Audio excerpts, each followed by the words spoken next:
వేదాన్ని నమ్ముకుని బతుకుతున్నటువంటి సాధుపురుషులు హింసకి గురి అయినటువంటి కారణం చేత అస్తవ్యస్తమైనటువంటి లోకాన్ని తన యొక్క పరిపాలన చేత చక్కదిద్ది మనుష్యుడు ఎంత శక్తివంతుడో నిరూపణం చేయడానికి నేను ఈ భూమి మీద 11,000 సంవత్సరాలు ఉంటానన్నాడు. తృప్తి లోపల ఉండాలి, కానీ తృప్తి లేనివాడు ఎంత ఉండి ఐశ్వర్యవంతుడు? ఎంతో ఉంది, తృప్తి ఒక్కటే లేదు, వాడికన్నా దరిద్రుడు లేడు. బయట చూడ్డానికి ఏమీ లేదు, కానీ నాకేమి ఇవ్వలేదు ఈశ్వరుడు అంటాడు. వాడికన్నా ఐశ్వర్యవంతుడు ఎక్కడున్నాడు? భగవాన్ రమణులకి ఓ తువ్వాలు ఉండేది. ఆయన తెల్లవారకట్ట 3 గంటలకి లేచి స్నానం చేసి ఒళ్ళు తుడుచుకుని దాన్ని చెట్టు తొర్రలో పెడుతుండేవారు. ఒకసారి ఆయన శిష్యులు అని ఎవరిని అనలేదు. ఆయన అంతేవాసులు వెళ్ళి గురువుగారు ఇందులో తువ్వాలు పెడుతూ ఉంటారని తీశారు. తీసి ఇలా చూశారు. తువ్వాలులో ఉండవలసిన దారపు పోగుల కన్నా కన్నాలు ఎక్కువ ఉన్నాయి. పాపము ప్రాపించింది అని ఏడిచాడు శమీక మహర్షి. అంటే ధర్మం కోసం ఎంత పరితపించారో చూడండి. దొంగ బుద్ధి అనేటటువంటిది కలగకుండా ఉండడం కోసం, పక్కవాడిది నేను పొందాలనేటటువంటి బుద్ధి కలగకుండా ఉండడం కోసం శ్రీ మహావిష్ణువు పృథివీపతిగా ఈ భూమండలానికి వచ్చి పరిపాలన చేస్తూ ఉంటారు అని. అందుకే రామచంద్రమూర్తి అసలు ఈ భూమండలం మీద ఉండవలసిన అవసరమే ఉంది. రావణ సంహారం చేస్తే అవతార ప్రయోజనం అయిపోయింది. కానీ ఆయన ప్రతిజ్ఞ చేశారు, 10 వర్ష సహస్రాణి 10 వర్ష శతానిచ, 11,000 సంవత్సరములు ఈ భూమి మీద ఉంటాను. రావణుడు పరిపాలించినటువంటి కారణం చేత వేదాన్ని నమ్ముకుని బతుకుతున్నటువంటి సాధుపురుషులు హింసకి గురి అయినటువంటి కారణం చేత అస్తవ్యస్తమైనటువంటి లోకాన్ని తన యొక్క పరిపాలన చేత చక్కదిద్ది మనుష్యుడు ఎంత శక్తివంతుడో నిరూపణం చేయడానికి నేను ఈ భూమి మీద 11,000 సంవత్సరాలు ఉంటానన్నాడు. ధర్మాన్ని నిలబెట్టడానికి పరమేశ్వరుడు అంత పరిశ్రమిస్తూ ఉంటాడు. అటువంటి దొంగ బుద్ధి పరమ ప్రమాదకరము. అందున ఒక్కసారి కానీ మనసులో తృష్ణ బయలుదేరిందనుకోండి, నాది ఏది ఉన్నదో దానితో నేను తృప్తి చెందకుండా, తృప్తిని విడిచిపెట్టి ఇంకా నాకేదో కావాలనేటటువంటి తృష్ణ ప్రబలిపోతే, ఏదో సైద్ధాంతికంగా నైతికంగా చేసినటువంటి వ్యాపారాన్ని, నైతికంగా చేసినటువంటి అర్థార్జనని శాస్త్రం నింద చెయ్యదు. అసలు మీతో నేను ఒక యథార్థం చెప్పాలి అంటే, అలా అర్థార్జన చెయ్యకపోతే దోషం పడుతుంది శాస్త్రం. నీతిశాస్త్రంలో ఒక మాట అంటారు, మాతా నిందతి నాభినందతి పితా భ్రాతా న సంభాషతే భృత్య కుప్యతి నానుగచ్చతి సుతా కాంతాపి నాలింగతే అర్ధప్రార్థన శంకయా న కురుతే సల్లాపమాత్రం సుహృత్ తస్మాత్ నైతికమర్ధమార్జన శృణు సఖే విత్తేన సర్వే వశాః. నువ్వు డబ్బు సంపాదించు, కోరిక లేకుండా ఉండడం ఎవరికి సాధ్యం? గృహస్థుగా ఉన్న తర్వాత కోరిక లేకుండా ఎలా ఉంటాడు? కేవలం శాస్త్ర పరిశీలనం చేస్తూ జీవనాన్ని గడపడం గృహస్థాశ్రమంలో సాధ్యం కాదుగా. కానీ ధర్మంతో ముడివి. డబ్బు సంపాదించవద్దని చెప్పట్లేదు, అసలు డబ్బు సంపాదించకుండా కూర్చుంటే మాతా నిందతి, ఆశీర్వచనం ఒక్కటే చేసే అమ్మ కూడా నిందిస్తుంది. నాభినందతి పిత, తండ్రి భుజం మీద చెయ్యి వేసి నా కొడుకు అక్కరకొచ్చాడని సంతోషించడు, అభినందించడు. భ్రాతాన సంభాషతే, అన్నదమ్ములు పలకరించరు. భృత్య కుప్యతి, సేవకుడు ఏదైనా పని చెప్పి పిలిస్తే రూపాయి జీతం ఇవ్వలేవు కానీ మీ అన్నదమ్ములు జీతం ఇస్తుంటే నువ్వు పనులు మాత్రం చెప్తావని కోపగించుకుంటాడు. భృత్య కుప్యతి నానుగచ్చతి సుతా, కడుపున పుట్టినటువంటి కొడుకు తండ్రి ఇంట్లోకి వస్తుంటే కాళ్ళు కడుక్కొమ్మని నీళ్లు చెంబుతో పట్టుకురాడు. నానుగచ్చతి సుతా కాంతాపి నాలింగతే, ప్రియమార భార్య కూడా కౌగలించుకోదు. కాంతాపి నాలింగతే అర్ధప్రార్థన శంకయా న కురుతే సల్లాపమాత్రం సుహృత్. సుహృత్ అంటే చాలా మంచి స్నేహితుడు, పాపం ఆయన యందు దోషం ఏం లేదు. కానీ అస్తమానం డబ్బు అడుగుతుంటే ఆయన మాత్రం ఏం చేస్తాడు? యువతల ఈ వీధి చివర ఆయన కనపడగానే ఆ వీధి చివరి నుంచే చూసి అయ్యో ఒక్కసారి ఇలా అంటే ఏమో బాగున్నావా అనడు, అంటే డబ్బు అడుగుతాడేమోనని చూడనట్టుగా పక్క నుంచి వెళ్ళిపోతాడు. ఆయన తప్పు విధానంలో ఉన్న మనిషి కాడు. ఎంతకాలం డబ్బిస్తాడు నువ్వు రూపాయి సంపాదించకపోతే? అందుకని ఆయన కూడా సల్లాపం చేయడు. అర్ధప్రార్థన శంకయా న కురుతే సల్లాపమాత్రం సుహృత్ తస్మాత్ నైతికమర్ధమార్జన శృణు సఖే. హే సఖే, ఓ స్నేహితుడా, డబ్బు సంపాదించు, నైతికమర్థమార్జన శృణుసఖే, నీతి తప్పకు, ధర్మం నుంచి విడివడకు, ధర్మంతో ముడిపడి వేసినటువంటి అర్థ సంపాదన చెయ్యి, ధర్మంతో ముడివేసి అర్థాన్ని ఖర్చు పెట్టు. ఇలా చేస్తే విత్తేన సర్వే వశాహ, ఆ డబ్బు చేత నీకు సర్వము వశమవుతుంది. యోగ సూత్రాల్లో ఒక మాట అంటారు, ఎవరు ధర్మబద్ధమైనటువంటి అర్థార్జన చేస్తారో, జీవితంలో దొంగతనం వైపుకి ఆలోచన చెయ్యడో, అటువంటి వాడిని లక్ష్మి వెంటపడి అనుగ్రహిస్తుంది. అందుకే సత్యం పద్మాశ్రితా సదా, సత్యమేవేశ్వరో లోకే సత్యం పద్మాశ్రితా సదా, సత్యమూలాని సర్వాణి సత్యాన్నాస్తి పరమం పదం అంటాడు రాముడు అయోధ్యకాండలో. ఎవరు దొంగ బుద్ధి లేకుండా ఉంటాడో వాడి వెంట పడుతుంది లక్ష్మీదేవి, పడి అనుగ్రహిస్తుంది ఆ తల్లి. యశస్విని అని పేరు. అందుకే ఏ కీర్తి అవతల వ్యక్తి పొందాలో ఆ కీర్తినంతటినీ ఆవిడిస్తుంది. ఎప్పుడు? అర్థము నీతితో ముడిపడినప్పుడు. ఆ నీతి తెగిపోయిందనుకోండి, ధర్మ కవాటం తెగిపోయిందనుకోండి, అప్పుడు అనేక రకములైనటువంటి ఆపదలు చుట్టుముట్టేస్తాయి. ఈశ్వరుని యొక్క రక్షణకి దూరం అయిపోతాడు. అందుకే ఒక్కసారి కాని మనసులో తృష్ణ బయలుదేరిందా, తనకి ఈశ్వరుడిచ్చిన దానితో తృప్తి అన్న మాటని విడిచిపెట్టేశాడా, ఉత్తర క్షణంలో తృష్ణ చేత తాను తృణమైపోతాడు. తృణము అంటే ఎండిపోయిన గడ్డిపరక. తృష్ణ, ఆ కోరిక ఇతన్ని గడ్డిపరకని చేసి సుడిగాలి ఎలా తిప్పుతుందో అలా తిప్పుతుంది. భాగవతంలో ఒక అద్భుతమైనటువంటి శ్రీకృష్ణ లీల ఒకటి ఉంది. లీలలు పైకి వినడానికి అందంగా ఉంటాయి, కానీ లోపల నిక్షేపింపబడినటువంటి భావం వేరు. బాలకృష్ణుణ్ణి యశోద ఒళ్ళో పడుకోబెట్టుకుని ఏదో ఆవిడ కార్యాన్ని ఆవిడ చక్కబెట్టుకుంటోంది, బియ్యమో ఏరుకుంటోంది. ఇంతలో ఎక్కడి నుంచో సుడిగాలు వస్తోంది. అకస్మాత్తుగా కృష్ణుడు బరువునిపించాడు.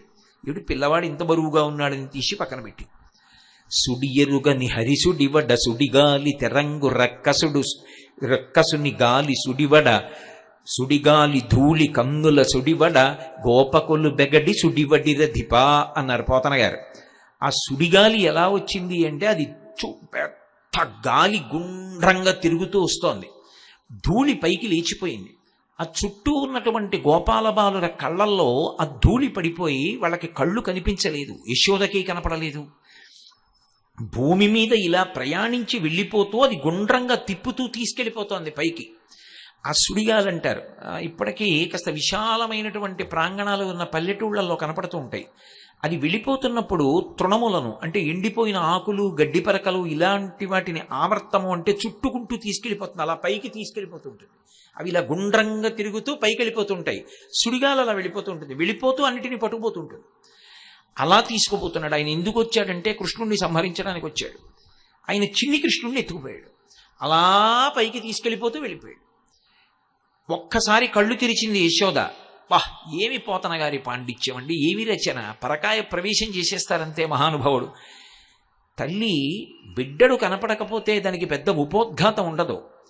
అరే ఇక్కడే పెట్టానే పిల్లాన్ని అంటుంది. పద్యం అలాగే పడింది. ఇక్కడ పెట్టి తింతనయుడిక్కడ నాడుచునుండె గాలి తానెక్కడ నుండి వచ్చే శిశువెక్కడి మార్గము పట్టిపోయనేడెక్కడ చొత్తునంచు వసితీక్షణ క్రీపు తెరంగు ఖిన్నయై ప్రొక్కుచువాలు గోవు క్రియ భూస్థలివాలె దురంత చింతయై. ఎక్కడ పడిందో ఉపమానం పోతన గారికి, మహానుభావుడికి రామానుగ్రహం. ఆవు దూడ వెంట వెళ్ళిపోతుంది. మీకు ఇటువైపు కనపడుతుందో లేదో నాకు తెలియదు, కానీ మా జిల్లాల్లో అప్పుడే ఈయనటువంటి ఆవు యొక్క దూడని రిక్షాలో పెట్టుకుని వెళ్ళిపోతుంటారు, మెల్లిగా రిక్షా పట్టుకుని వెళుతూ ఉంటారు. అప్పుడే ఈయనటువంటి ఆవు యొక్క పృష్ఠభాగంలోంచి మావి ఇంకా వేలాడుతూ ఉంటుంది. ఆ మావి తిందామని కుక్కలు వెంటబడుతుంటాయి. ఏమండి, మనిషిదొక బాధ, ఆవుదొక బాధ. అప్పుడే ఈయన ఆవు యొక్క శరీరం ఎంత సంక్షుభితం అయిపోయి ఉంటుంది, ఎంత బాధగా ఉంటుంది. ఆగదు. ఎందుకో తెలుసా? రిక్షా వెళ్ళిపోతోంది, దూడ వెళ్ళిపోతోంది. అందుకని నడిచి వెళ్ళిపోతుంటుంది. అంబా అంబా అంటుంటుంది. ఆకలేస్తోందో, ఒళ్ళు నిప్పెడుతోందో పాపం ఎవరికి తెలుసు. వెనక కుక్కలు వస్తుంటాయి, వెనక్కి తిరుగుతుంది, కొమ్ములతో పొడుస్తూ ఉంటుంది. గట్టిగా కొమ్ములు విసిరితే శరీరం బాగా కదిలి బాధ పెడుతుంది. అయినా కుక్కల్ని తరువుకుని ఒక నిమిషం ఆగుదామంటే రిక్షా వెళ్ళిపోతుంది. అందుకని అలాగే నడిచి వెళ్ళిపోతూ ఉంటుంది.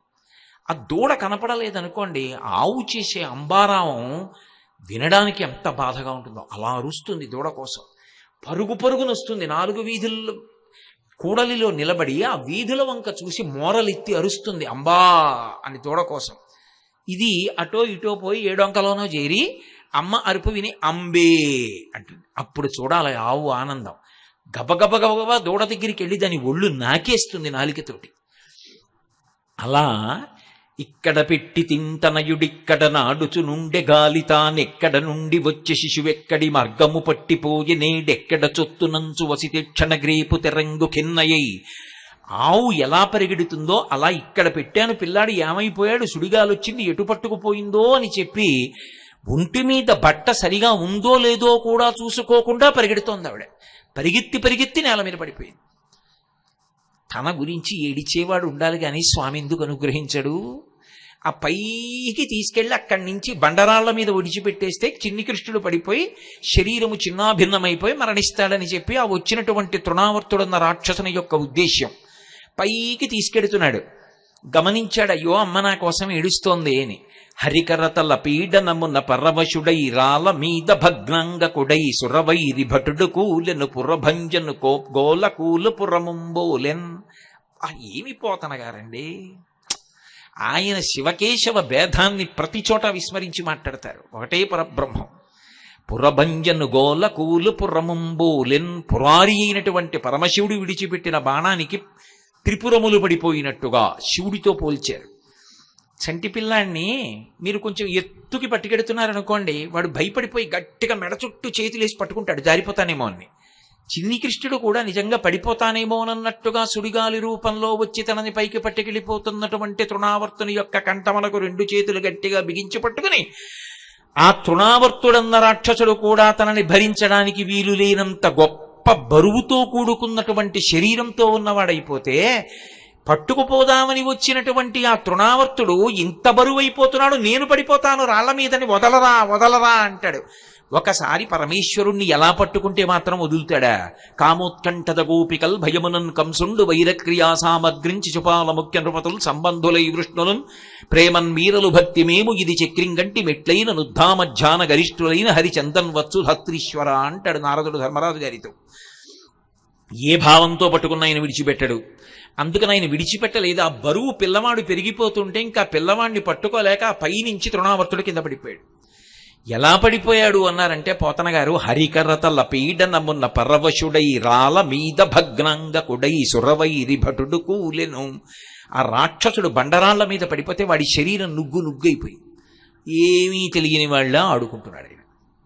పిచ్చి తల్లి యశోద. ఆయన పరమాత్మ అని ఆవిడికేం తెలుసు? నా కొడుకు అనుకుంటుంటుంది. అలసితివి కదన్నా, ఆ కొంటివి కదన్నా, చన్నుకుడువు మన్నా. అమ్మ ఎలా మాట్లాడుతుందో అలాగే మాట్లాడుతుంది. పరిగెత్తుకొస్తుంది, ఎత్తుకుంటుంది, 1కి 10 మాటలు అన్నా అన్నా అంటుంది. అబ్బా, తెలుగు నుడికార ప్రయోగంలో పోతన గారు సాటి. తెలుగు భాషకి పట్టాభిషేకం చేశాడు మహానుభావుడు. బహుశా రేపటి సభ ప్రభావం ఇవాడే పడిపోతుందో ఏమిటో నా మీద. కాబట్టి ఆయన ఆ తల్లి పిల్లవాడిని హత్తుకున్నటువంటి రీతిని వర్ణిస్తారు.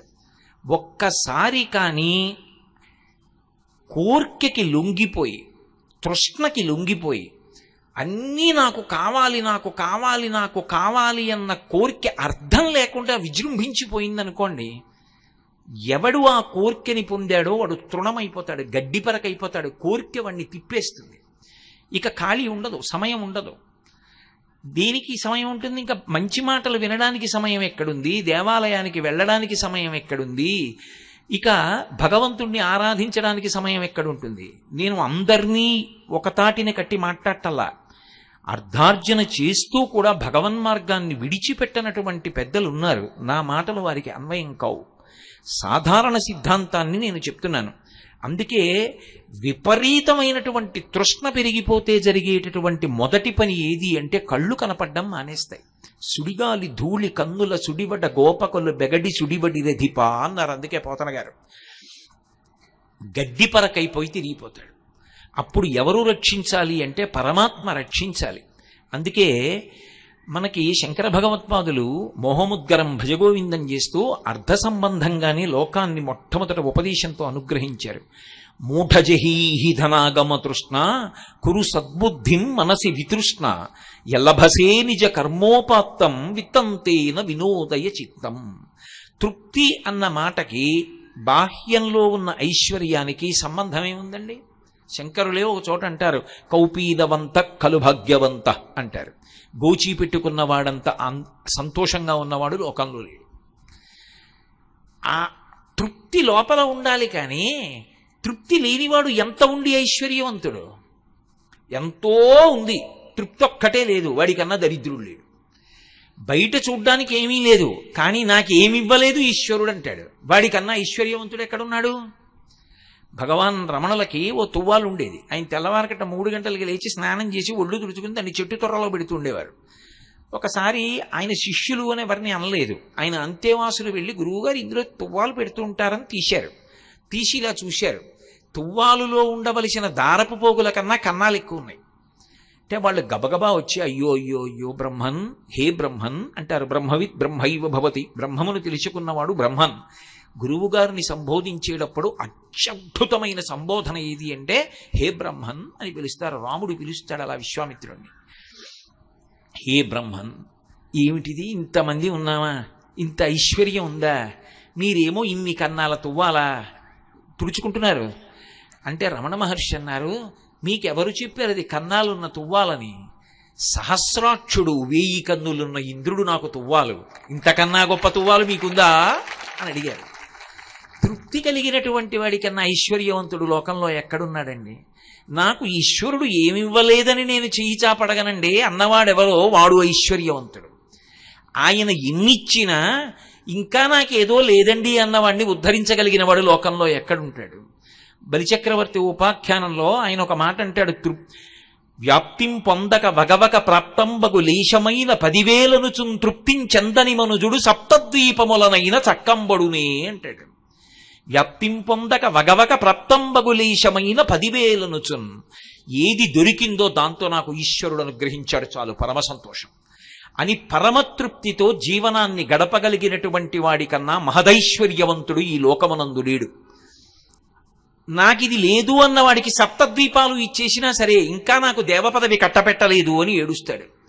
కాబట్టి మనసుని బట్టి తృప్తి ఉంటుంది. అందుకే శంకర భగవత్పాదులు అంటారు, నువ్వు అభివృద్ధి కోసం పాటుపడ్డం తప్పు కాదు, కానీ మనసులో తృప్తిని మాత్రం విడిచిపెట్టకు. మూఢజహీహి ధనాగమ తృష్ణ కురు సద్బుద్ధిం మనసి వితృష్ణ. మనసులోంచి ఆ తృష్ణ తీసేయి, లేకపోతే దొంగతనానికి లొంగిపోతావు.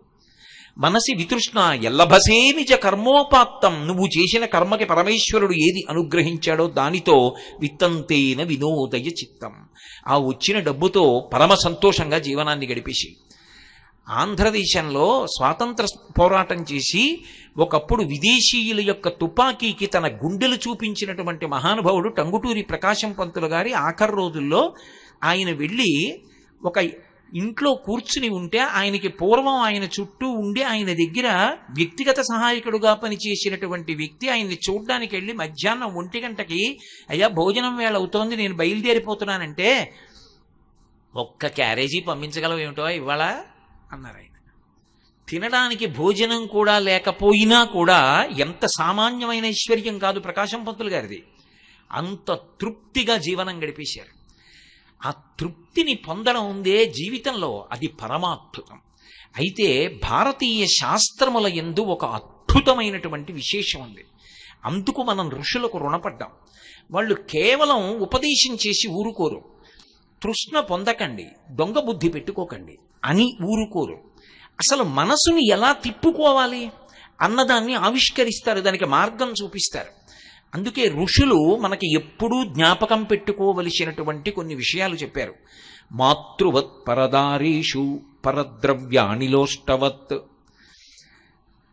పరకాంతని చూస్తే, వేరొకరి ఇల్లాలి వంక చూసినప్పుడు మాతృవత్ పరదారీషు, ఆమె యందు నీ తల్లిని చూడు. లేదా నువ్వు ప్రతిరోజు సంధ్యావందనం చేసి గాయత్రి చేసినప్పుడు ఏ గాయత్రి మాత యొక్క పాదముల వంక చూసి నమస్కరిస్తావో ఆ తల్లిని చూడు. లేదా నువ్వు పూజ చేసినప్పుడు ఏ కామాక్షి పరదేవతకి పూజ చేస్తావో ఆ కామాక్షి పరదేవతని మనసులో చూడు. ఎదురుగుండా ఉన్నటువంటి స్త్రీలో ఆడతనాన్ని చూస్తే పాల కింద పెట్టిన పొయ్యి లేదా పొయ్యి మీద ఉన్న పాలు మనసు పొంగుతుంది. పొంగుతున్న పాల మీద నీళ్లు చల్లడం ఎదురుగుండా ఉన్నటువంటి స్త్రీమూర్తిలో అమ్మతనాన్ని చూడడం. అమ్మా అన్నారనుకోండి, పొంగుతున్న పాల మీద నీళ్లు చల్లినట్టే. ఆడతనాన్ని చూస్తే పాల కింద అగ్నిహోత్రం పెట్టినట్టే. పాలు పొయ్యిలో పడిపోవాలా? పాలు 10 మందికి పనికొచ్చేటట్టు వెనక్కి వెళ్ళి తట్టు కట్టి పెరుగై పనికి రావాలా? నీ చేతిలో ఉంది. లోచూపుని సంస్కరించాలి. చూడడం కన్ను యొక్క ధర్మం, కానీ లోపల నువ్వు ప్రత్యేకంగా అధ్యవసాయాన్ని పెంచుకో బుద్ధిలో. దానికి మార్గాన్ని అందించారు పెద్దలు. మాతృవత్ పరదారీషు, అలాగే పరద్రవ్యానిలోష్ఠవత్, నాది కానిది పరుల యొక్క ద్రవ్యము కనపడితే అది మట్టి బెడ్డ అనుకుని విడిచిపెట్టు.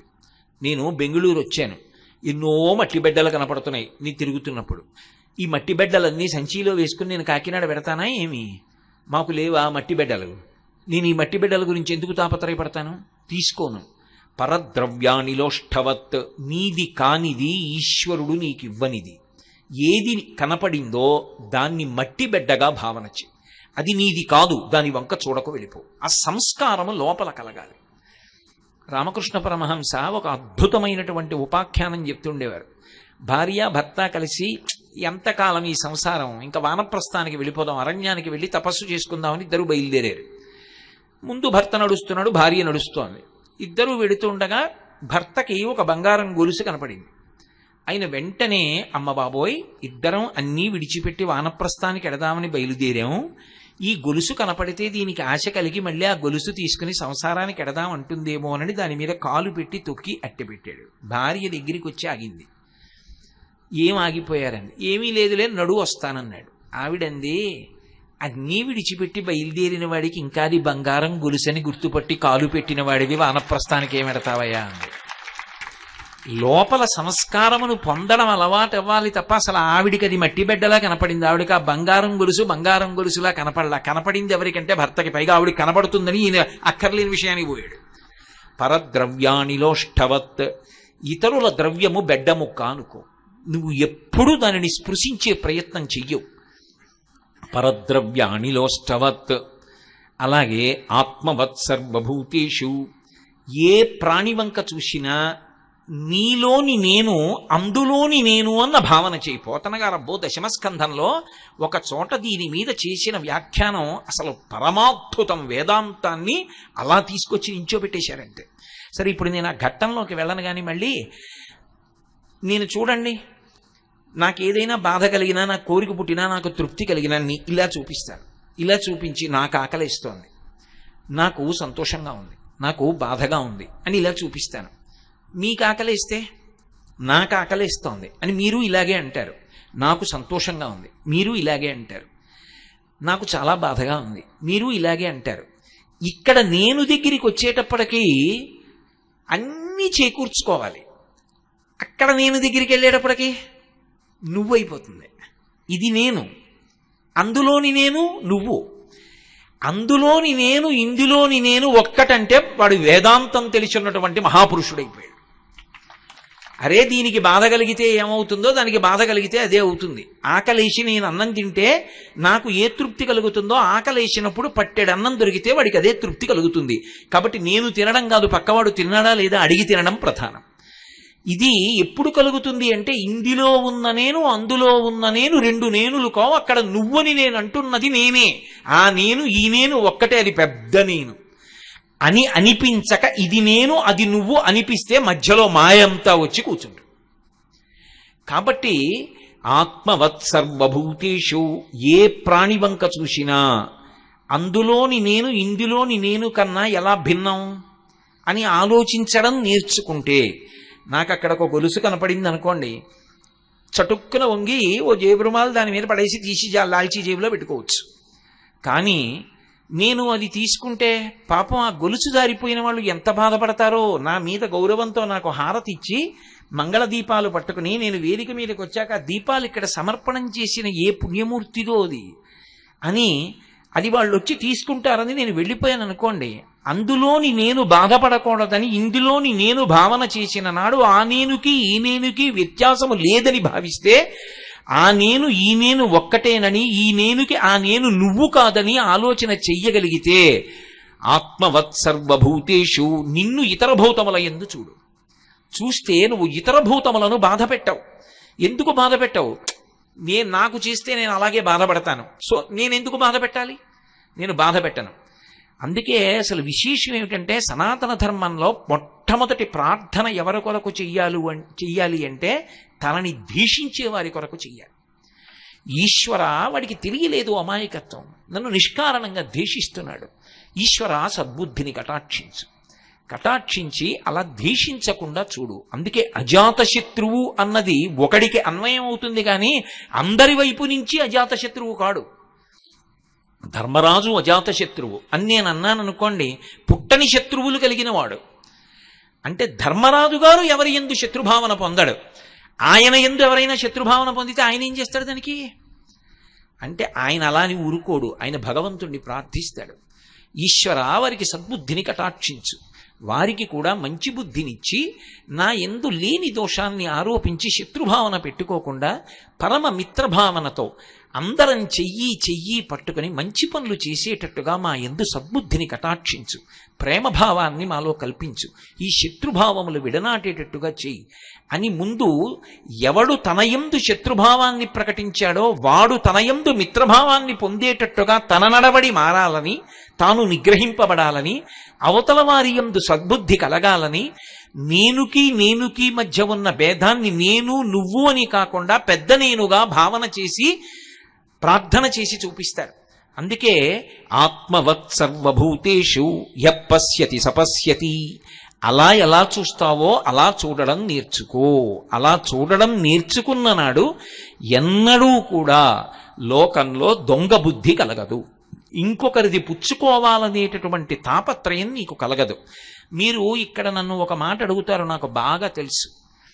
ఏమండి, దొంగతనం చెయ్యకూడదు అని మీరు అన్ని మాటలు చెప్తున్నారు. ఒకవేళ చేస్తే ఏమవుతుంది? అది చాలా మంచి సద్బుద్ధితో కూడినటువంటి ప్రశ్న. నేను దొంగతనం చేసి ఇంకొకరి సొత్తు నేను సంపాదిస్తే ఏమవుతున్నప్పుడు? ఇక్కడే శాస్త్రంలో ఒక అత్యంత గంభీరమైనటువంటి విషయం దాక్కుని ఉంటుంది.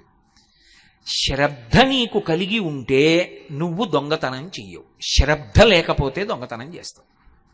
శ్రద్ధ కలిగి ఉండడం అంటే మౌలికమైనటువంటి ధర్మ సిద్ధాంతాన్ని నువ్వు అంగీకరించి ఉండాలి. ఏమిటి మౌలికమైన సిద్ధాంతం?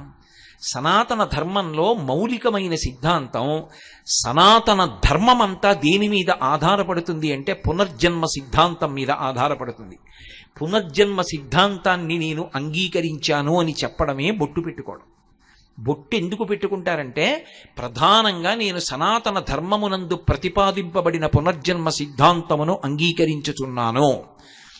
జీవుడు ఇవాళ ఈ శరీరంలో ఉన్నాడు, దీనికి కోటేశ్వరరావు అని ఒక పేరు. కానీ జీవుడు ఎల్లకాలం ఈ శరీరంలో ఉంటాడా? ఇంకొక 10 ఏళ్ళు ఉండొచ్చు, ఇంకో 15 ఏళ్ళు ఉండొచ్చు, మహా ఉంటే ఇంకో 20 ఏళ్ళు ఉండొచ్చు. ఆ తర్వాత ఇది విడిచిపెట్టేయాలిగా. భగవాన్ రమణులు అద్దె కొంప అంటూ ఉంటారు. అద్దె కొంపలో ఉన్నటువంటి వాడు ఎప్పుడో అప్పుడు ఇల్లు ఖాళీ చెయ్యాలిగా. అలా ఇదో అద్దె కొంప, దీన్ని ఖాళీ చేసేయాలిగా. నేను దీన్ని విడిచిపెట్టి వెళ్ళిపోవాలి. మోక్షం వచ్చేస్తుందన్నంత పేరాశ ఎలా చెప్పగలను? ఏమో, ఈ శరీరంలోంచి వెళ్ళిపోయిన తర్వాత వేరొక శరీరంలోకి ప్రవేశిస్తాను. వేరొక శరీరంలోకి ప్రవేశించిన జీవుడు వాడేగా. అప్పుడు ఆ జీవుడికి కూడా భార్యాబిడ్డలు ఉన్నారుగా, ఓ కుటుంబం ఉందిగా. అప్పుడు తాను కష్టపడి సంపాదించి తెచ్చిన దాన్ని ఇంకొకడు దొంగతనం చేసి తీసుకుపోతాడు. ఎందుకంటే ఇప్పుడు చేసిన కర్మ అప్పుడు ఫలితంగా అనుభవంలోకి రావాలి. ఎవడు చేసిన కర్మ వాడు అనుభవించకుండా తప్పదు, అనుభవించవలసిందే. అందుకే దేవీ భాగవతంలో వ్యాసుడు ఒక మాట అంటాడు, కాలోహి సతతం కర్త సతతం సుఖదుఃఖయో నరాణాం పరతంత్రాణం పుణ్యపాపానుయోగత అన్నాడు. నరాణాం పరతంత్రాణం, నరుడు పరతంత్రుడు, ఏమి చెయ్యలేడు. పుణ్యపాపానుయోగత, గత జన్మలలో నువ్వేం చేశావన్న దాన్ని లెక్క పెట్టేవాడు ఒకడున్నాడు. వాడు ఇక్కడే కూర్చొని చూస్తూ ఉంటాడు. వాడు అన్ని గుప్తంగా రాస్తాడు, చిత్రంగా కూర్చొని. అందుకని చిత్రగుప్తుడంటే ఎవడో కాడు, పరమాత్మయే. ఇప్పుడు ఆయన అన్నీ వ్రాసుకుంటాడు. వ్రాసుకుని ఉత్తర జన్మని ఇచ్చినప్పుడు నువ్వు గత జన్మలలో ఏం చేశావో దానికి సుఖాన్ని దుఃఖాన్ని ఇస్తాడు. ఇచ్చినప్పుడు దుఃఖాన్ని నేను తట్టుకోలేను, నేను ఎంతో కష్టపడి ఒక్క బంగారం గొలుసు నా కూతురికి చేయిస్తే ఆ బంగారం గొలుసు ఎవడో లాక్కుపోయాడు అనుకోండి మెడలోంచి, నేను ఎంత ఏడుస్తానో, నేను పూర్వజన్మలో ఒకరి మెడలో గొలుసు దొంగిలించినప్పుడు వాడు అంతే బాధపడ్డాడు. ఆ బాధ నేను అనుభవించవలసిందే. అది అనుభవించడానికి శరీరం ఇస్తాడు ఈశ్వరుడు. ఈ మాట మీరు చాలా జాగ్రత్తగా పట్టుకోవాలి. శరీరము దేని కొరకు వస్తుంది అంటే గత జన్మలలో చేసిన పాపపుణ్యములను సుఖదుఖముల రూపంలో అనుభవింప చెయ్యడానికి ఈశ్వరుడు ఇచ్చిన ఉపకరణము. గతంలో నేను పాపం చేశాను, ఆ పాపం యొక్క ఫలితం అనుభవించాలి. అనుభవించాలంటే నేను ఏదో ఒక కుక్క మోకాలు మీద కొట్టాను, ఆ కుక్క మోకాలు 6 నెలలు బాధపడింది నడవలేక, ఆ బాధ ఇప్పుడు నేను అనుభవించాలి. కాబట్టి ఈ జన్మలో నాకు మోకాలు నిప్పి రావాలి, వచ్చి 6 నెలలు వైద్యుల చుట్టూ తిరగాలి. ఆ మోకాలు నిప్పితో నేను ఎంతో బాధపడాలి. ఈశ్వరుడు చెప్పి ఫలితాన్ని ఇవ్వడు, చాటు నుండి ఇస్తాడు. చెప్పి ఇవ్వడాయనేమి, నువ్వు ఇదిగో ఈ తప్పు చేశావో కోటేశ్వరరావు అందుకు నీకు ఈ ఫలితం ఇస్తున్నానో అండవు. శరీరం లేకపోతే నేను గతంలో కుక్కని కొట్టిన పాపం ఇప్పుడు ఎలా అనుభవించను? పాపము యొక్క ఫలితాన్ని అనుభవించడానికి శరీరం కావాలి, పుణ్యం యొక్క ఫలితాన్ని అనుభవించడానికి శరీరం కావాలి. గతంలో ఏదో పుణ్యం చేశాను, ఆ పుణ్యం ఇప్పుడు సుఖరూపంలో రావాలి. ఆ సుఖరూపంలో అనుభవించాలన్నా ఈ శరీరం ఉండాలి, పాపాన్ని దుఃఖ రూపంలో అనుభవించాలన్నా ఈ శరీరం ఉండాలి. అందుకే సుఖదుఖముల రూపములో పాపపుణ్యములను అనుభవింపచేసి పాపపుణ్యములు క్షయమైపోయేటట్టుగా ఈశ్వరుడు అనుగ్రహిస్తూ ఉంటాడు. దీనికి ఆయన లెక్క పెట్టుకుంటాడు. గతంలో చేసినవి ఆయన లెక్క పెట్టుకుంటాడా అండి? ఆయన అలా చేస్తాడా అండి? ఆయనకి అన్ని తెలుసా అండి? మీకే తెలిసుంటే 4 ముక్కలు ఆయనకి తెలియదని ఎలా అనుకుంటున్నావు? ఈశ్వరుడి మొదటి లక్షణం సర్వజ్ఞత్వం. అన్నీ తెలిసున్నవాడు, ఆయనకి తెలియనిదన్న మాట ఏం లేదు. అందుకంటాడు వ్యాస భగవానుడు, కాలోహి బలవాంకర్త సతతం సుఖదుఃఖయో నరాణాం పరతంత్రాణం పుణ్య పాపానుయోగత. నరుడు తప్పుకోలేడు, పరతంత్రుడు. అన్ని జీవుల చేత ఆయన అలా అనుభవింపచేస్తూ ఉంటాడు. అయినప్పుడు పునర్జన్మ సిద్ధాంతాన్ని నువ్వు అంగీకరించి ఉంటే, చేసిన కర్మ యొక్క ఫలితాన్ని నువ్వు అనుభవిస్తావన్న మాటని నువ్వు అంగీకరిస్తే నీకు శ్రద్ధ ఉన్నది అని గుర్తు. శ్రద్ధ అన్న మాటని శంకరాచార్యుల వారు వ్యాఖ్యానం చేశారు. ఆయన అంటారు, శాస్త్రస్య గురువాక్యస్య సత్యబుద్ధ్యావధారణ సా శ్రద్ధ కలితా సిద్భి యయా వస్తూపలభ్యతే. శాస్త్రము ఏం చెప్పిందో అది, గురువుగారు ఏం చెప్పారో అది, ఇవి 2 సత్యము అన్న పూనిక ఎవడు పొందుతాడో వాడు శ్రద్ధ కలిగిన వాడు. ఇప్పుడు శ్రద్ధ కలిగి ఉండడంలో లోపల ఒక పెద్ద సంక్షోభం ఉంటుంది. శ్రద్ధ కలిగి ఉండడంలో చాలా తేలికగా ఉంటాడని మీరు అనుకోవద్దు. శ్రద్ధ బాగా లోపల నిలబడాలంటే లోపల పెద్ద సంక్షోభం ఉంటుంది తెలుసా అండి? ఎందుకనంటే ఎవడు శ్రద్ధావంతుడో వాడి శ్రద్ధ చెడగొట్టడానికి కావలసినంత ఉపదేశం శ్రద్ధ నిలబెట్టడానికి కావలసిన మాటగా లోకంలో దొరకదు. నేను మీకు ఒక్క మాట చెప్పాలంటే, రామాయణంలో సీతమ్మ పతివ్రతయై రామచంద్రమూర్తియే నా భర్త, యోమే భర్తా సమే గురు దీనోవా రాజ్యహీనోవా యోమే భర్తా సమే గురు తం నిత్యమనురక్తస్వీ యథారూపాం సువర్చల అంది. దీనుడైనా రాజ్యహీనుడైనా నా భర్త నాకు గురువు, ఆయనే నాకు సర్వాధికుడు తప్ప రాజ్యహీనుడని 10 మాటలు అంటావే అంది. ఒప్పుకున్నాడా రావణుడు? అయ్యో మహాపతివ్రత అలా మాట్లాడుతోందని నమస్కారం పెట్టాడా? ఇన్ని పనికిరాని మాటలు చెప్పాడు ఆవిడ శ్రద్ధ పాడు చేయడానికి. స్వధర్మో రక్షసాం భీరు సర్వధైవన సంచేవ గమనం వా పరస్త్రీణాం హరణం సంప్రమధ్యమ ఇదంతే చారు సంజాతే యవ్వనం వ్యతివర్తతే యతతీతం పునర్నైతి శ్రోత శీఘ్రమపామివ ఏవం చైతదు కామాం తు నత్వాం రక్ష్యామి మైథిలీ కామం కామశరీరం మే యథా కామం ప్రవర్తితాం. అసలు విచిత్రం ఏమిటంటే, అవతల వారిలోని శ్రద్ధ పాడు చెయ్యడానికి చేసేటటువంటి ప్రసంగాలకి ఉన్నంత ఆకర్షణ శ్రద్ధ నిలబెట్టడానికి చేసే ప్రసంగంలో ఉండడం కష్టం. ఎందుకో తెలుసా? పాడు చేయడం తేలిక. అందుకే లోకంలో మోసపుచ్చడానికి ప్రసంగాలు చేయడానికి ఎక్కడైనా ఒక విద్యా కేంద్రం పెడితే వెంటనే దానికి అధ్యక్షుడిగా వేయవలసిన వాడు రావణాసురుడు. అంత అందంగా మాట్లాడతాడు. ఏమిటో బెట్టు చేస్తున్నావు, కాలంలో యవ్వనం పోతుంది, వెనక్కి వస్తుంది అనుకుంటున్నావా? నది ముందుకెడుతుంది, వెనక్కి రాదు. కాలంలో యవ్వనం పోతుంది, యవ్వనం పోతే నేను చూస్తానా రాముడు చూస్తాడా, చెట్టు కింద అలాగే ఉండిపోతావు అన్నాడు. అలా భయపెట్టాడు. రాముడు ఉన్నాడనుకుంటున్నావా? ఉన్నా 100 యోజనముల సముద్రము దాటుతాడా? కాంచనలంకలోకి వస్తాడా? ఇన్ని కోట్ల మంది రాక్షసుల్ని వధించగలడా? నన్ను ఛేదించగలడా? నిన్ను పొందగలడా? ఎందుకు బెట్టు చేస్తావు? నా పాన్పు చేరన్నాడు. ఇన్ని మాటలన్నాడు. శ్రద్ధ పాడు చేయడానికి ఇన్ని మాటలు అంటాడు. ఇన్ని మాటలు అన్నా కూడా తట్టుకు నిలబడాలి అంటే సంక్షోభం ఉందా లేదా శ్రద్ధ పూనికలో? పైగా మీరు ఒకటి బాగా ఆలోచించండి. శ్రద్ధ అన్న ఒక్క మాట ఎంత గొప్పదంటే అది ప్రతి క్షణం కూడా లోపల ఒక సంక్షోభానికి గురైపోతుంటుంది. ఒక ఆయన జీతం కూడా పుచ్చుకోకుండా ఉద్యోగానికి సెలవు పెట్టేసి ఋషిప్రోక్తమైన వాంగ్మయం మీద నమ్మకంతో ఆయన దాన్ని ప్రచారం చేస్తున్నాడు అనుకోండి. ఎందుకండి ఇలాగా? మీకు ఎంత పోతోందో తెలుసా? జీతం పోతోందా? సిపిఎఫ్ పోతోందా? గవర్నమెంట్ కాంట్రిబ్యూషన్ పోతోందా? ఇంట్రెస్ట్ పోతోందా? రిటైర్ అయ్యే వాళ్ళకి ఏమొస్తుంది? ఆ తర్వాత కాలో చెయ్యో వంగితే ఎవరు చేస్తారు? మీ కొడుకు చేస్తాడు అనుకుంటున్నారా? నాన్నగారు అందరిలా ఉద్యోగం చేస్తే ఎంత డబ్బు ఉండునండి. ఎందుకంటే అది పాడి చేశారు చూసారా ఎంత అవుతోందో. వైద్యానికి ఒక్క మాట అంటే ఏమైపోతారు? ఎందుకండి ఇవన్నీ? మీరేం ఉద్ధరించేస్తారనుకుంటున్నారా సమాజాన్ని అని చెప్పేవాళ్ళు 100ల సంఖ్యలో ఉంటారు. ఎవరో ఒక్కడుంటాడు భుజం మీద చెయ్యేసి, నిన్ను కన్న తల్లి కడుపు పండింది లేవాయ్, ఆ మార్గంలో పో, ఈశ్వరుడు ఉన్నాడు నిన్ను చూస్తాడులే అంటాడు. శ్రద్ధ నిలబెట్టేవాడు ఒక్కడుంటాడు. శ్రద్ధ పాడు చేసేవాళ్ళు 100ల మంది ఉంటారు. శ్రద్ధ నిలబెట్టడానికి సంక్షోభం ఉంటుంది. నాకు అక్కడ ఎదురుగుండా ఓ 10 లక్షల విలువ చేసే బంగారు కంకణం దొరికిందనుకోండి, అది నేను జేబులో వేసుకోకుండా వెళ్ళిపోవాలి అంటే ఏదో నా ఉపన్యాసం చెప్పేసినంత తేలికేం కాదు. అలా వెళ్ళిపోతుంటే మెట్ట వేదాంతం అంటారు. ముందే సిద్ధాంతం వస్తుందంటే ఈశ్వరుడు నిన్ను అనుగ్రహించాలనే ఆ కంకణం అలా పెట్టాడు, తీసుకో. ఎవరు చెప్పారు దొంగతనం అని? నీకు ఇవ్వాలనుకున్నాడు కాబట్టి అక్కడ నీకు కనపడేటట్టు చేశాడు. బుద్ధిహీనుడా వదిలిపెడతామే అంటుంది. అంత తేలిక అనుకోకండి. ఒకవేళ వదిలి వెళ్ళిపోయాడు అనుకోండి, తీరా ఇంటికి వెళ్ళి ఏమో వాడెవడో కాకినాడ నుంచి వచ్చి అంటున్నాడు కదా పాపం, ఎందుకని కంకణం వదిలేశాని అన్నాడు అనుకోండి. ఇలా తగలబెట్టే కదా సంసారం ఇలా చేశారు అన్నారు అనుకోండి, ఏమైపోతాడు? శ్రద్ధ అంత తేలిక కాదు సుమండి. మీకు ఇక్కడ ఎదురుగుండా కనపడుతున్న కంకణం ఎత్తుకుపోతే 10 లక్షలు వస్తుంది.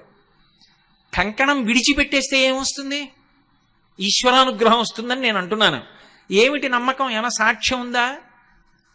శాస్త్రము సాక్ష్యం, గురువాక్యం సాక్ష్యం. శాస్త్రమునందు గురువాక్యమునందు ప్రబల విశ్వాసంతో మీకు కంటి ముందు కనబడుతున్న భోగాన్ని విడిచిపెట్టి మనసు యందు ఆ శాస్త్రమునందు నమ్మకంతో బతకగలగాలంటే ఎంత శ్రద్ధ ఉండాలి? అది గొప్ప. అది సంతరించుకోగలిగిన వాడెవడో వాడు మనుష్యుడు. వాడు మిగిలిన వాళ్ళకన్నా ఎంతో పైకెక్కి నిలబడినవాడు. అందుకన్నారు శంకర భగవత్పాదులు, శాస్త్రస్య గురువాక్యస్య సత్యబుద్ధ్యావధారణ సా శ్రద్ధ కడితా సిద్భి యయా వస్తూపలభ్యతే. ఏ మహాపురుషుడు మాట్లాడినా శ్రద్ధ గురించి మాట్లాడతాడు. అందుకే షిరిడీ సాయిబాబా గారి సిద్ధాంతాల్లో ప్రధాన సిద్ధాంతం కూడా శ్రద్ధ. అందుకే ఆ శ్రద్ధ యందు ఊంచుకోగలిగితే, ఆ సంక్షోభాన్ని మనసులో తట్టుకోగలిగితే ఏమీ కాదు. నాకు పరమేశ్వరుడు ఉన్నాడు, ఆయన నన్ను ఆదుకుంటాడు. ఆయన అనుగ్రహం నేను పొంది ఉండగా నన్ను చెనకగలిగిన వాడెవరు? నాకేమి అటువంటి విపత్కర పరిస్థితి రాదు. నేను హాయిగా భగవంతుడి గురించి రమించి చెప్పుకుంటూ ఉండగా నా గుండె ఆగిపోతుంది. ఏ కుర్చీలో కూర్చుని ప్రవచనం చేస్తున్నానో ఆ కుర్చీలోనే నా శరీరత్యాగం చేస్తాను తప్ప నేను బెంగ పెట్టుకుని మంచం ఎక్కి పడిపోవలసిన అవసరాన్ని ఈశ్వరుడు నాకు కల్పించాడు. నేను ఆయనని నమ్మి ఉండగా ఆయన నన్ను పాడు చేస్తాడా? ఒక్కనాటికి పాడు చేయడు. కాబట్టి నాకు ధర్మం ఒక్కటే కావాలి, నాకు శాస్త్రము కావాలి, నాకు గురువు గారు కావాలి, నాకు ఈశ్వరుడు కావాలి. ఇది శ్రద్ధ. దొంగతనాన్ని గెలవడానికి కావలసినది ఏది అంటే శ్రద్ధ కావాలి. ఇది చాలా అవసరం. తనకి కడుపులో ఆకలేస్తున్నా ముట్టుకోకుండా ఉండాలంటే దేనికి కట్టుబడి ఉండాలండి? రంతిదేవుడు కడుపు మండిపోతూ ఉంటే, కొన్ని రోజులుగా అన్నం లేకపోతే వచ్చిన అన్నం ఇలా తినబోతుంటే వచ్చి అడిగితే పెట్టేశాడు. మంచినీళ్ళు ఒకటే తాగబోతున్నాడు, అప్పుడు కూడా వచ్చి పుచ్చేసుకున్నాడు. ఎవరో వచ్చి అయ్యా దాహంగా ఉంది ఇవ్వండి అన్నాడు. ఆయన మంచినీళ్ళు ఒకటే ఉన్నాయి అనలేదు. అది పోతన గారి పాండిత్యం. అన్నము లేదు, కొన్ని మధురాంబువులున్నవి త్రావుమన్నా అన్నాడు. అయ్యయ్యయ్యో, ఇంత దాహం వేస్తోందంటే, ప్రాణాలు గతులు తప్పిపోతున్నాయంటే అన్నం తిని ఎన్నాళ్ళయిందో నువ్వు. ఆయన రంతిదేవుడు తిని చాలా రోజులైంది. అన్నం తిని ఎన్నాళ్ళయిందో, తిందామంటే ఎవడో వచ్చాడు పెట్టేశాను, నీళ్ళు కూడా తాగనివ్వవా అనలేదు ఆయన. అన్నము లేదు, నీకు అన్నం పెట్టడానికి అన్నం లేదయ్యా, కొన్ని మధురాంబువులున్నవి, తీయటి నీళ్లున్నాయి, త్రావుమన్నా త్రాగవయ్యా. సకల శరీరధారులకు మేలునరించిన శరీరం ఉన్న వాళ్ళకు ఉపకారం చేస్తే ఇంకా అంతకన్నా కావలసింది ఏముందయ్యా ఈ శరీరానికి, తాగేయి అన్నాడు. అప్పుడు దేవతలందరూ వచ్చి నిలబడ్డారు. ఏమి శ్రద్ధయ్య అనేది, ఏమి అద్భుతం, ఎంత నమ్మకం శాస్త్రం మీద, ఎంత నమ్మకం గురువు మీద, రా నిన్ను అనుగ్రహిస్తున్నాం అన్నారు. ఇది సనాతన ధర్మం అంటే. దొంగతనాలు అరికట్టండి అంటే మీరు కర్రలతో మోది ఎక్కడ ఆపగలరు? శ్రద్ధ చేత ఆపగలరు. అందుకే ధర్మం ప్రబోధము, ధర్మ ప్రచారము, ధర్మమునందు పూనిక లోకంలో ఎటువంటి ఉపద్రవాన్నైనా సరే ఆప్చేసేస్తాయి. అందరూ సద్బుద్ధితో ఉన్నారనుకోండి, అందరూ శ్రద్ధావంతులయ్యారనుకోండి, నాకెందుకు, నేను పుచ్చుకోను, ఎందుకంటే పునర్జన్మలో నేను బాధపడాలి. కంచికామకోటి పీఠాధిపత్యం వహించిన మహాపురుషులు, అపర శంకరులు, పరమశివావతారులు, సన్యాస ధర్మాన్ని 100కి 100 పాళ్లు పాటించిన మహాపురుషులు, ప్రాతస్మరణీయులు. చంద్రశేఖరేంద్ర సరస్వతి మహాస్వామి వారు ఒకప్పుడు దేశాంతరంలో పర్యటన చేస్తుంటే శుద్ధ పల్లెటూరులో ఉన్నారు. ఆయన పల్లెటూరులో ఒక పాకలో కూర్చుని అనుష్ఠానం చేసుకుంటూ విదేశాల నుంచి వచ్చినటువంటి ఒక వనిత వచ్చి గడపకి అవతల వైపు నిలబడింది. నిలబడి ఆవిడ ఒక ప్రశ్న వేసింది. ఆవిడంది, పునర్జన్మ సిద్ధాంతము సత్యము అని మీరు నిరూపించగలరా అంది. ఆయన నవ్వి ఏమీ మాట్లాడలేదు. ఆవిడ అలాగే నిలబడింది. ఒక అరగంట పోయిన తర్వాత ఒక అంతేవాసిని పిలిచారు. ఇక్కడికి దగ్గరలో ఒక ప్రసూతి కేంద్రం ఉంది, ఈవిడిని ఇవాళ అంతా వెళ్ళక్కడ కూర్చోమ్మనండి, రేపు ఉదయం 10 గంటలకి నా దగ్గరికి రమ్మనండి, ఎక్కడెక్కడ ఎవరికి ఏ పిల్లలు పుట్టారో వ్రాసుకుని రమ్మనండి అన్నారు. ఆవిడికి అర్థం కాలే నేను అడిగిన ప్రశ్న ఏమిటి, ప్రసూతి కేంద్రం ఏమిటి అని. ఆవిడ వెళ్ళి కూర్చుంది. మర్నాడు 10 గంటలకు వచ్చింది. ఏమైందో చెప్పమను అన్నారు. ఆ హాస్పిటల్లో ఉన్నవి 10 గదులు, అందులో 4 మంచి శీతల గదులు అంటే ఏసీ రూమ్స్, 6 సామాన్యమైన గదులు. నిన్నను 10 గదుల్లోకి 10 మంది ప్రసవ వేదన పొందుతున్నటువంటి ఆ స్త్రీలను తీసుకొచ్చారు. అందులో మహదైశ్వర్యవంతులైనటువంటి వాళ్ళు 2, వాళ్ళకి కొడుకులు పుట్టారు. మంచి అధికారంలో ఉన్న వాళ్ళు 2, వాళ్ళకి 2 కొడుకులు పుట్టారు. పుడుతూనే వాళ్ళు రోహిణీ కార్తెలో ఏసీ రూమ్స్లో ఉన్నారు. మిగిలిన 6 గదుల్లో 3 గదుల్లో ఉన్న వాళ్ళు మధ్యతరగతి కుటుంబీకులు. మిగిలిన 3 గదుల్లో అమ్మో ఇంకో సంతానం కలిగింది ఎలా పోషించాలని బాధపడుతున్నటువంటి వాళ్ళకి పుట్టినటువంటి బిడ్డలు. ఇంకొక ఆవిడికి గదిలోకి వెళ్ళడానికి గదికి కూడా సొమ్ము చెల్లించలేనిది పరమ నిర్భాగ్యురాలు. ఆవిడ్ని తీసుకొచ్చి అక్కడే గది లేదు కాబట్టి చాప మీద పడుకోబెట్టి పురుడు పోశారు. ఆవిడికి పథ్యం పెట్టడానికి ఏమీ లేదు. ఆ చుట్టుపక్కల ఉన్న వాళ్ళే డబ్బులు వేసుకుని తీసుకొచ్చి ఏదో రొట్టె ముక్కలవి కొనిపెట్టారు. ఇది జరిగింది అని ఆవిడని వెంటనే అంది, నాకు అర్థమైంది, పునర్జన్మ సిద్ధాంతం సత్యం, మీరు ఇక చెప్పక్కర్లేదని వెళ్ళిపోయారు. ఆ శిశువు కోరి కోరి పుట్టాడా కోటీశ్వరుడికి కొడుకుగా? వాడి కోరిక ఏమైనా ఉందా? వాడికి అధికారం ఉందా నేను ఇక్కడ పుడతాను ఈ ఏసీ రూమ్లో అని? ఏదో ఉంది, కోటీశ్వరుడికి కొడుకు, ఏదో ఉంది అధికారికి కొడుకు, ఏదో గత జన్మ పాపం ఉంది, అనుభవించి పోగొట్టేసుకుంటాడు. పోగొట్టుకుని వాడెంత గొప్పవాడు అవ్వాలో. వాడు సామాన్యుడిగా పుట్టాడు. పుట్టడంలో పునర్జన్మ సిద్ధాంతం స్పష్టంగా కనపడుతోంది, నాకు అర్థమైంది అని ఆవిడ 2 చేతులెత్తి నమస్కారం చేసి వెళ్ళిపోయింది. ఇది యథార్థంగా జరిగిన సంఘటన. పునర్జన్మ సిద్ధాంతము సనాతన ధర్మమునకు ప్రాణము. శ్రద్ధ అనేటటువంటి 2 అక్షరాలు సనాతన ధర్మానికంతటికీ కూడా పట్టాభిషేకం చేస్తాయి.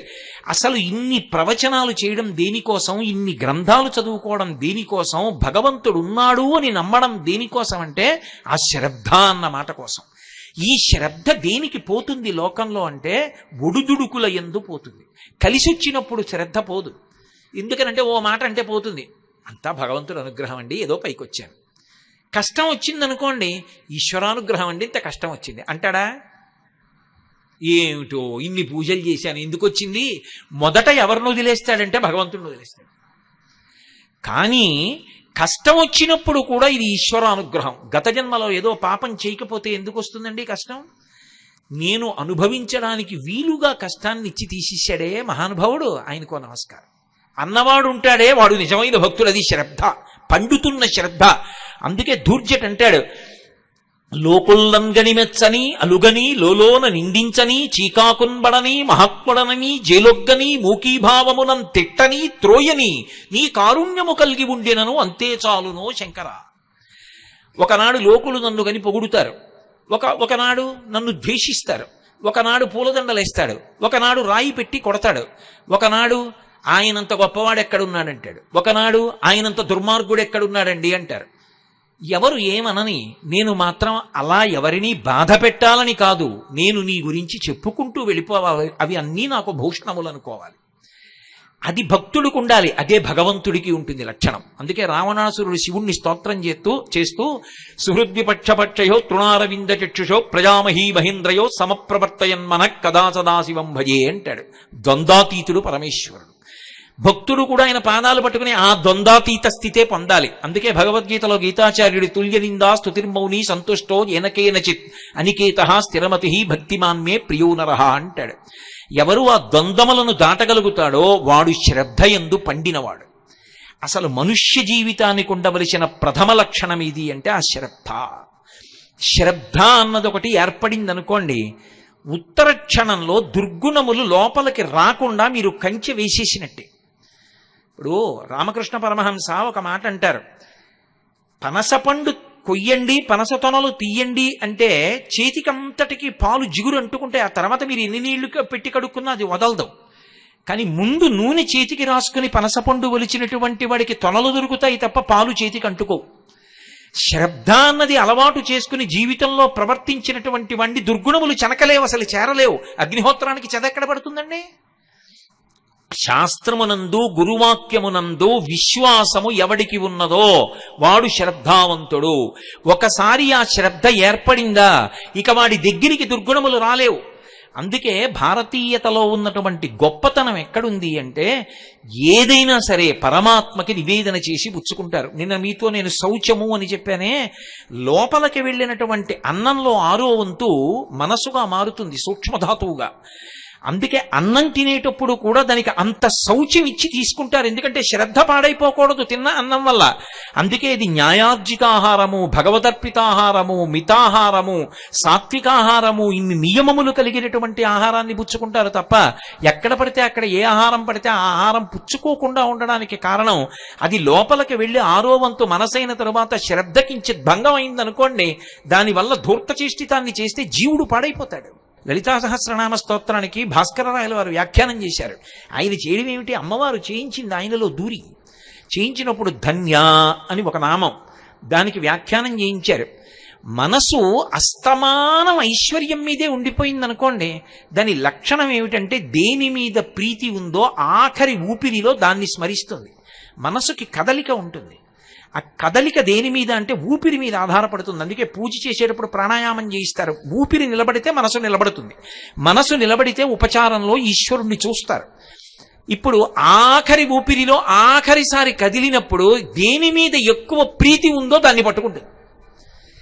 ఇప్పుడు శ్రద్ధ లేదనుకోండి, ఊళ్ళో ఉన్నవన్నీ తెచ్చి ఇంట్లో పెట్టాడు అనుకోండి, దొంగతనాలు చేసి దాని మీదే మనసు పెట్టుకుని వెళ్ళిపోయాడు అనుకోండి, తిరియక్కైపోతాడు. కోట్ల జన్మలు భూమికి అడ్డంగా ఉంటుంది వెన్నుపాము, నిలువుగా పెరగడం. అందుకే సనాతన ధర్మంలో దేవతలు కొండల మీద కూర్చుంటారు. ఎందుకు కొండల మీద కూర్చుంటారంటే వాళ్ళకేం సరదా పుట్టి కాదు. ఉత్ అంటే ఇలా తల ఎత్తి చూడాలి, అధిరోహించాలి, పైకెక్కాలి. జీవితంలో నువ్వు పైకెక్కితేనే పరమేశ్వరుణ్ణి చేరగలవు. నువ్వు ఊర్ధ్వముఖ చలనం చెయ్యాలి. సామాన్య ధర్మాలు గట్టిగా పట్టుకోవాలి, పట్టుకుంటేనే ఉంచుకోగలుగుతావు. ఇప్పుడు దొంగతనానికి అలవాటు పడిపోయి దొంగతనమే చేశాడనుకోండి, ఇక్కడ సంతోషంగా ఉన్నట్టుగా ఉంటుంది, కానీ ఎంతకాలం అనుభవిస్తావు ఈ శరీరంతో? ఏదో కొంతకాలం, ఓ 50 ఏళ్ళు, ఓ 60 ఏళ్ళు, ఓ 70 ఏళ్ళు. ఆ తర్వాత ఓ విచిత్రం ఉంటుంది, ఇది భోగాన్ని అంగీకరించదు. అదో విచిత్రం. మోహముద్గరంలో భజగోవింద స్తోత్రంలో శంకర భగవత్పాదులు అంటారు, వయసి గతే కక్కామ వికార శుష్కే నీరే కక్కాసార క్షీణే విత్తే కప్పరివారో జ్ఞాతే తత్వే కస్సంసార. ఇది విరక్తి చెంది ఇది నేను పుచ్చుకోననేంత వరకు నీ అంత నువ్వు పుచ్చుకోవడం మానకపోతే పాడైపోయావని గుర్తు. వయసిగతే కామ వికార. వయసు అయిపోతోంది అనుకోండి, కామవికారం పోతుంది. వయసు అయిపోయిన తర్వాత కామవికారం పోవడం కాదు, వయసులో ఉండగా సాధన చేత కామమును ధర్మంతో ముడేయడం నీకు రావాలి. శుష్కే నీరే కక్కాసార. నీరు ఎండిపోతే చెరువు అందరూ ఎండిపోయిన చెరువు అంటారు. అలా పటుత్వం తగ్గిపోయిందనుకోండి శరీరంలో, ఎన్ని మధుర పదార్థాలు ఎదురుగుండా ఉంటే మాత్రం నీ శరీరం పుచ్చుకుంటుంది, శరీరం పడిపోతుంది. అది తీసుకోకూడదు అప్పుడు. అందుకే అహమన్నమన్నాదో అంటుంది అన్న సూక్తం. అన్నం అంటే మనని పోషించున్నది, మనము తినునది, మనని తినునది, రెండర్థాలు. అన్నం మనం తింటాం కొంతకాలమే, ఆ తర్వాత అది మనని తినడం మొదలెడుతుంది. ఏమండి మీకు మధుమేహం వచ్చింది తినకండి అంటారు. తినకండి అన్నది తిన్నాడు, అది విషం, అది తినేస్తుంది మనిషిని. ఏమంటే మీకు రక్తపోటు వచ్చింది తినకండి, తిన్నాడు, తినేస్తుంది మనిషిని. అన్నం కొంతకాలం మన చేత తినబడుతుంది, తర్వాత అది తింటుంది, అప్పుడు శరీరం దాని వలన పడిపోతుంది. అందుకే 50 ఏళ్ళు దాటిపోతే ఇక శరీరం మన దేహం అంటారు. దేహం అంటే దహ్యమానం, కాలిపోవడానికి సిద్ధపడిపోతుంది. తనంత తాను పుచ్చుకోవడం మానేశాక నువ్వు పుచ్చుకోవడం మానడం కాదు, నువ్వు సాత్వికాహారం తీసుకుని ఉపవాసం చేసి శరీరాన్ని నిలబెట్టి భగవంతుని యందు ప్రవర్తించడం సాధన చెయ్యాలి. అప్పటి వరకు నేను అలా తింటూనే ఉంటానంటే తప్పు కాదు, కానీ దానికోసం అన్నీ తెచ్చిపెట్టినా ఒకనాడు ఈ శరీరం తిరస్కరించేస్తుంది. వయసిగతే కక్కామ వికార శుష్కే నీరే కక్కాసార క్షీణే విత్తే కప్పరివారో. ఎంతో ఐశ్వర్యవంతుడు, ఆయన దగ్గరికి రానివాడు లేడు.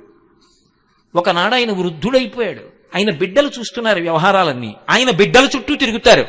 ఇన్నాళ్ళు ఈయన చుట్టూ తిరిగినవాడు ఎలా ఉన్నారండి, నాన్నగారు ఒక్కసారి నమస్కారం చేసి వెళ్తానని కూడా లోపలికి రాడు. కాబట్టి నీ దగ్గర డబ్బు ఉన్నంత కాలమే, ఆ డబ్బుని నువ్వు నిర్వహించగలిగినంత కాలమే నీ చుట్టూ. నిర్వహించడానికి ఓపిక దీనికి తగ్గితే వెనక బిడ్డలు పుచ్చుకుంటారు, ఇక నీ చుట్టూ ఉన్న పరివారం నీ చుట్టూ ఉండరు. క్షీణే విత్తే కప్పరివార జ్ఞాతే తత్వే కస్సంసార. ఇది తెలుసుకున్న వాడికి ఇంకా సంసారం ఎక్కడుంది? ఇది ముందే తెలిసిందనుకోండి, అనుష్ఠానంలోకి తెచ్చేసుకుంటాడు జాగ్రత్తగా. అప్పుడు శరీరం తిరస్కరించక ముందు తాను తిరస్కరించి జాగ్రత్త పడతాడు, అది శ్రద్ధ. అప్పుడు దొంగతనం చేసి ఎందుకు తెస్తాడు? సాత్వికంగా తెచ్చుకుంటాడు, అది చాలు నాకు. విత్తేన సర్వే వశాహ, దాని చేత నాకు అన్నీ సమకూరుతాయి. అన్నీ అన్నప్పుడు అర్థం ఏమిటి? ఉత్తర జన్మలలో నేను పాడైపోను. ఈ శాస్త్రం మీద గురువు గారి మీద ఉన్న శ్రద్ధ ఉందే, ఇది ఏమవుతుందంటే ఈ శరీరం పడిపోతున్నప్పుడు కూడా దీనికి ఊపిరి అందదు. ఒకప్పుడు ఆ ఊపిరి కోసం కొట్టుకుంటుంది. ఆ ఊపిరి తీయలేకపోతే ఒళ్ళు చెమట్లు పట్టి అసలు ఎంత బాధో పడిపోతుంటే, ఆ బాధపడిపోతున్నప్పుడు కూడా ఒరే ఒకనాడు శరీరం పడిపోతుందిరా, భగవన్నామం విడిచిపెట్టకు అని చెప్పిన గురువుగారి పాదాలు, ఆ గురువుగారు చెప్పిన మాటలు జ్ఞాపకం వచ్చి, ఓ ఇది పడిపోయే సమయం ఆసన్నమైందనమాట అని భగవంతుడి మీద దృష్టి పెడతాడు. ఎందుకని? శ్రద్ధ, శాస్త్రం మీద గురువు మీద ఉండిపోయింది దృష్టి. ఇప్పుడు అది పెట్టుకుని వెళ్ళిపోయాడు. ఆయన సంపాదించింది ధార్మికమైన మార్గంలో తప్ప ఆయన దొంగతనం చేసి తెచ్చింది లేదు. ఆయన అనుభవించడానికి ఏముంది పాపం? కాబట్టి ఉత్తర జన్మలు క్షేమకరంగా ఉంటాయి.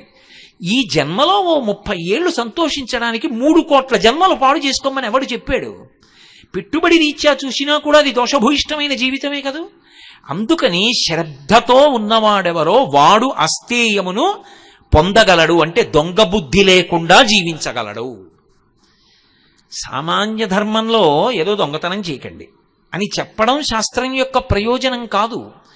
దొంగతనం చేయకుండా ఉండడానికి మనసు బాగా ఉంచుకునేటట్టుగా ఏది అందించాలో అందిస్తుంది.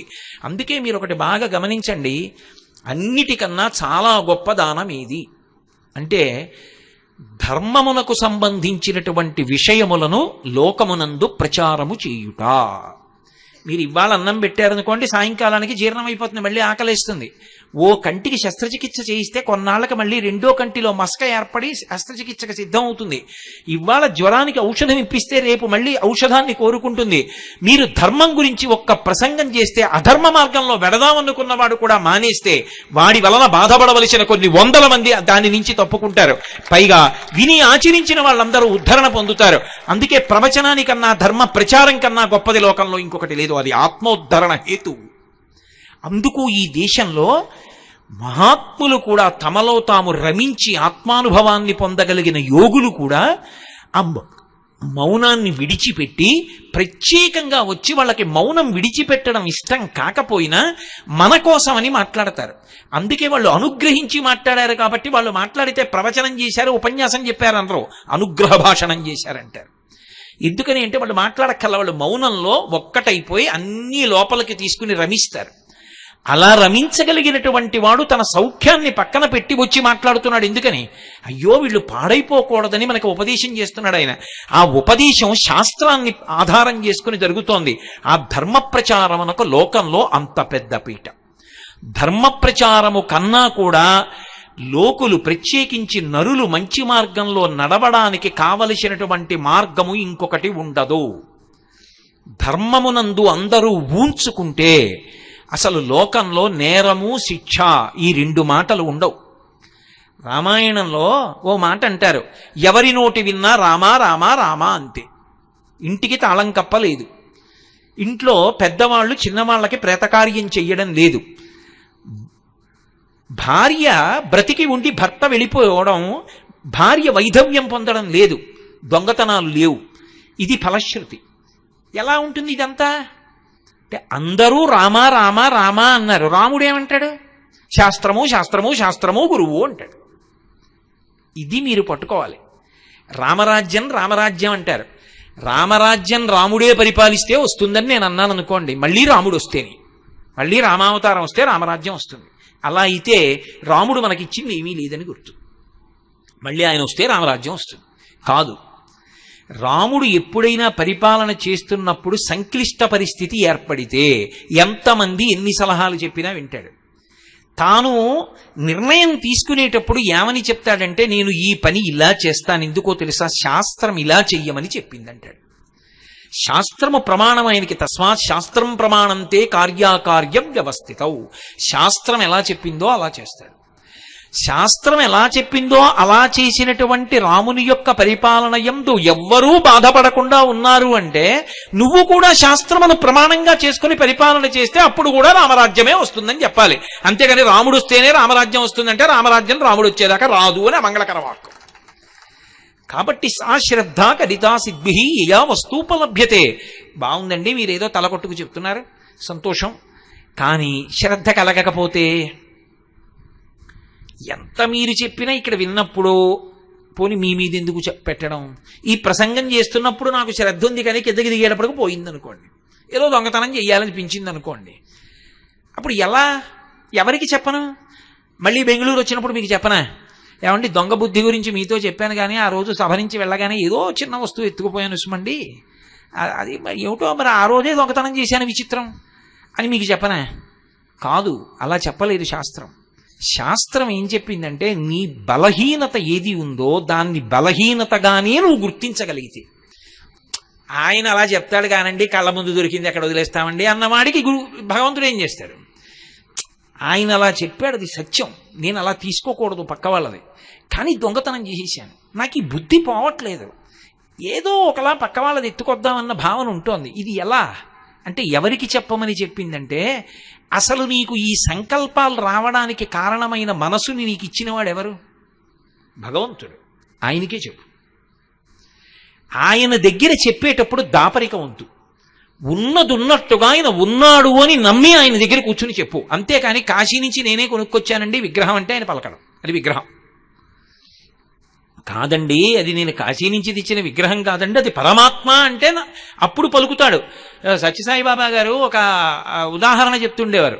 వెనకటికి ఓ పిల్లాడికి ఎప్పుడు చూసినా పూర్ణత్వమే అంటే అన్ని సున్నలే వచ్చేవి. ఎవరో ఒక ఆయన దగ్గరికి వెళ్ళి అడిగాడు, అలా ఉపన్యాసం చెప్పిన ఆయన, నాకు మార్కులు రావట్లేదు, ఏం చేయమంటారు? విఘ్నేశ్వరుడిని పూజించుకోయ్. ఆయన విఘ్నేశ్వరుడు బొమ్మోటి పెట్టి అగరత్తుల పాపం 30 రోజులు తిప్పి పరీక్షకి వెళ్ళాడు, మళ్ళీ సున్నా.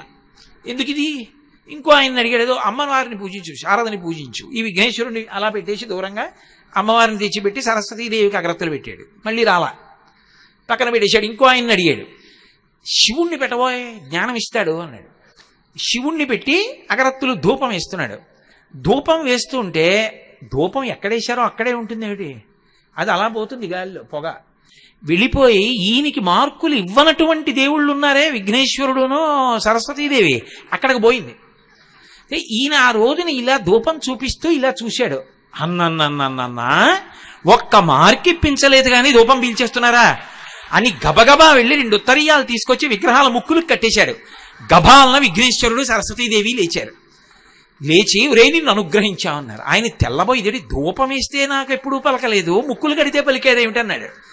ధూపం వేసినప్పుడు మేము విగ్రహాలని ధూపం వేశావు, ముక్కులకి గుడ్డ కట్టినప్పుడు మేము ఉన్నామని నమ్మి గుడ్డ కట్టేశావు, ధూపం పీల్చేస్తున్నామని. మేము ఉన్నామని నువ్వు నమ్మితే కదరా మేము అనుగ్రహించాం. మేము విగ్రహాలంటే నిన్నెలా అనుగ్రహించాం, విగ్రహంగానే ఉన్నాం. ఇవాళ ముక్కు గుడ్డ కట్టావు, మేము ఉన్నామని నమ్మావు. ఏ భావనతో కట్టావు? ఉన్నామని నమ్మావు, చాలు ఉన్నాం పలికాం. ఇచ్చి సంపో విద్య. అసలు వాడు ఉన్నాడని నమ్మితే కదా వాడికి చెప్పడం. నేను కాశీ నుంచి తెచ్చిన విశ్వనాథుడండి, తిరుపతి నుంచి తెచ్చిన వెంకటేశ్వర స్వామి విగ్రహం అండి, నేను ఏదో కంచి నుంచి తెచ్చిన అన్నపూర్ణ కామాక్షి విగ్రహం అండి, ఇవన్నీ నీ తెచ్చిన విగ్రహాలేనండి. అంటే నేను అన్నాను ఎందుకు, అండం ఎందుకు, ఆ మాట అండం వదిలిపెట్టండి. కానీ ఈ విగ్రహాలు అన్న మాట మీరు అన్నప్పుడు అవి ఎందుకు పలుకుతాయండి? అవి పరమేశ్వరుడు ఏమిటి? అసలు శ్రద్ధే లేదు అక్కడే. కాదు, వాడు ఉన్నాడు, వాడు ఆ రూపంలో కూర్చున్నాడు నా ఇంట, నా స్వామి. అందుకే సుప్రభాతం పాడితే నిలబడి పాడతారు, ఏకాంత సేవ చేస్తే కూర్చుని చేస్తారు. సుప్రభాతం ఎందుకు చేస్తారంటే చటుక్కుని లోపలికి వెళ్ళకూడదు.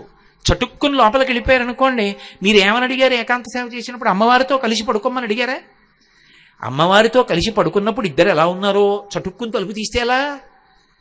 మనమే చెప్తున్నామా వెంకటేశ్వర సుప్రభాతంలో? మనం చటుక్కుని తలుపు తీయడం కాదు, మనం బయట నిలబడి కౌసల్యా సుప్రజా రామ పూర్వా సంధ్యా ప్రవర్తతే అని బోల్డన్ని గుర్తులు చెప్పేసి, అదిగో చిలకల లేచిపోయాయి, చిలకలు అరుస్తున్నాయి, పళ్ళు తినేస్తున్నాయి, ఇవన్నీ చెప్పేస్తే ఆయన చటుక్కుని లేచిపోయి, అయ్యో ఇంతమంది పిల్లలు బయట నించున్నారు, లక్ష్మి ఒక్కసారి కనపడొస్తానని భళ్ళు తలుపులు తీసి బయటకు వస్తాడు. అప్పుడు నిజంగా ఆయన బయటికి వస్తే భక్తులు అంటారు, కమలాకు చచూచుక కుంకుమతో నియతారుణితాతులనీలతనో కమలాయతలోచనలో కపతే విజయీ భవ వెంకట శైలపతే. మాకు విజయం ఇమ్మన్రో, నీకు విజయమగుగాక. ఎందుకని? సౌలభ్యం. ఆయన చటుక్కుని బయటికి వచ్చేయడంలో ఉత్తరీయం లేదు, జారిపోయింది. రాత్రి లక్ష్మీదేవిని కౌగిలించుకుని పడుకున్నప్పుడు అమ్మవారు అయ్యవారిని సంతోషపెట్టడానికి తన కుచుములకు అలదుకున్నటువంటి కస్తూరి ఆయన వక్షస్థలం మీద ఎర్రటి చుక్కలు కనపడుతోంది. అమ్మవారిని గాఢంగా కౌగిలించుకున్నవాడు అని తెలిసిపోతోంది. అసలే పోనీ నువ్వు కూడా ఎర్రగా ఉంటే గొడవ తెలిపోయేది, నల్లగా ఉంటావు. ఆ నలుపు మీద ఎర్ర చుక్కలు కనపడుతున్నాయి. అమ్మవారిని గాఢాలింగనం చేసుకుని పడుకున్నామని తెలిసిపోతోంది. చటుక్కున ఉత్తరీయం కూడా లేకుండా వచ్చేశావు. మా కోసం ఇలా వచ్చేసావా? అసలే మా కళ్ళంత మంచివి కావు స్వామి, కనురాపు తగులుతుందేమో. విజయీ భవ వెంకట శైలపతే. నువ్వు అది అనుభవించాలి. అందుకని ఓ గంట కొట్టో తలుపు తట్టో మెల్లిగా తలుపు తీస్తారు. అంటే ఏమిటి? వాడు ఉన్నాడు అన్న భావనేనా? అంతేగాని సుప్రభాతం నేను చదివానండినే కాదు. నువ్వు చదవగా తెర తీసేటప్పటికి వాడు కనపడితే నువ్వు తెర తీస్తే వాడు కనపడ్డాడు కాదు, నిన్ను అనుగ్రహించడానికి వాడు తెర తీశాడు. ఈ భావన ఉంటే ఆ తెర తొలగుతుంది.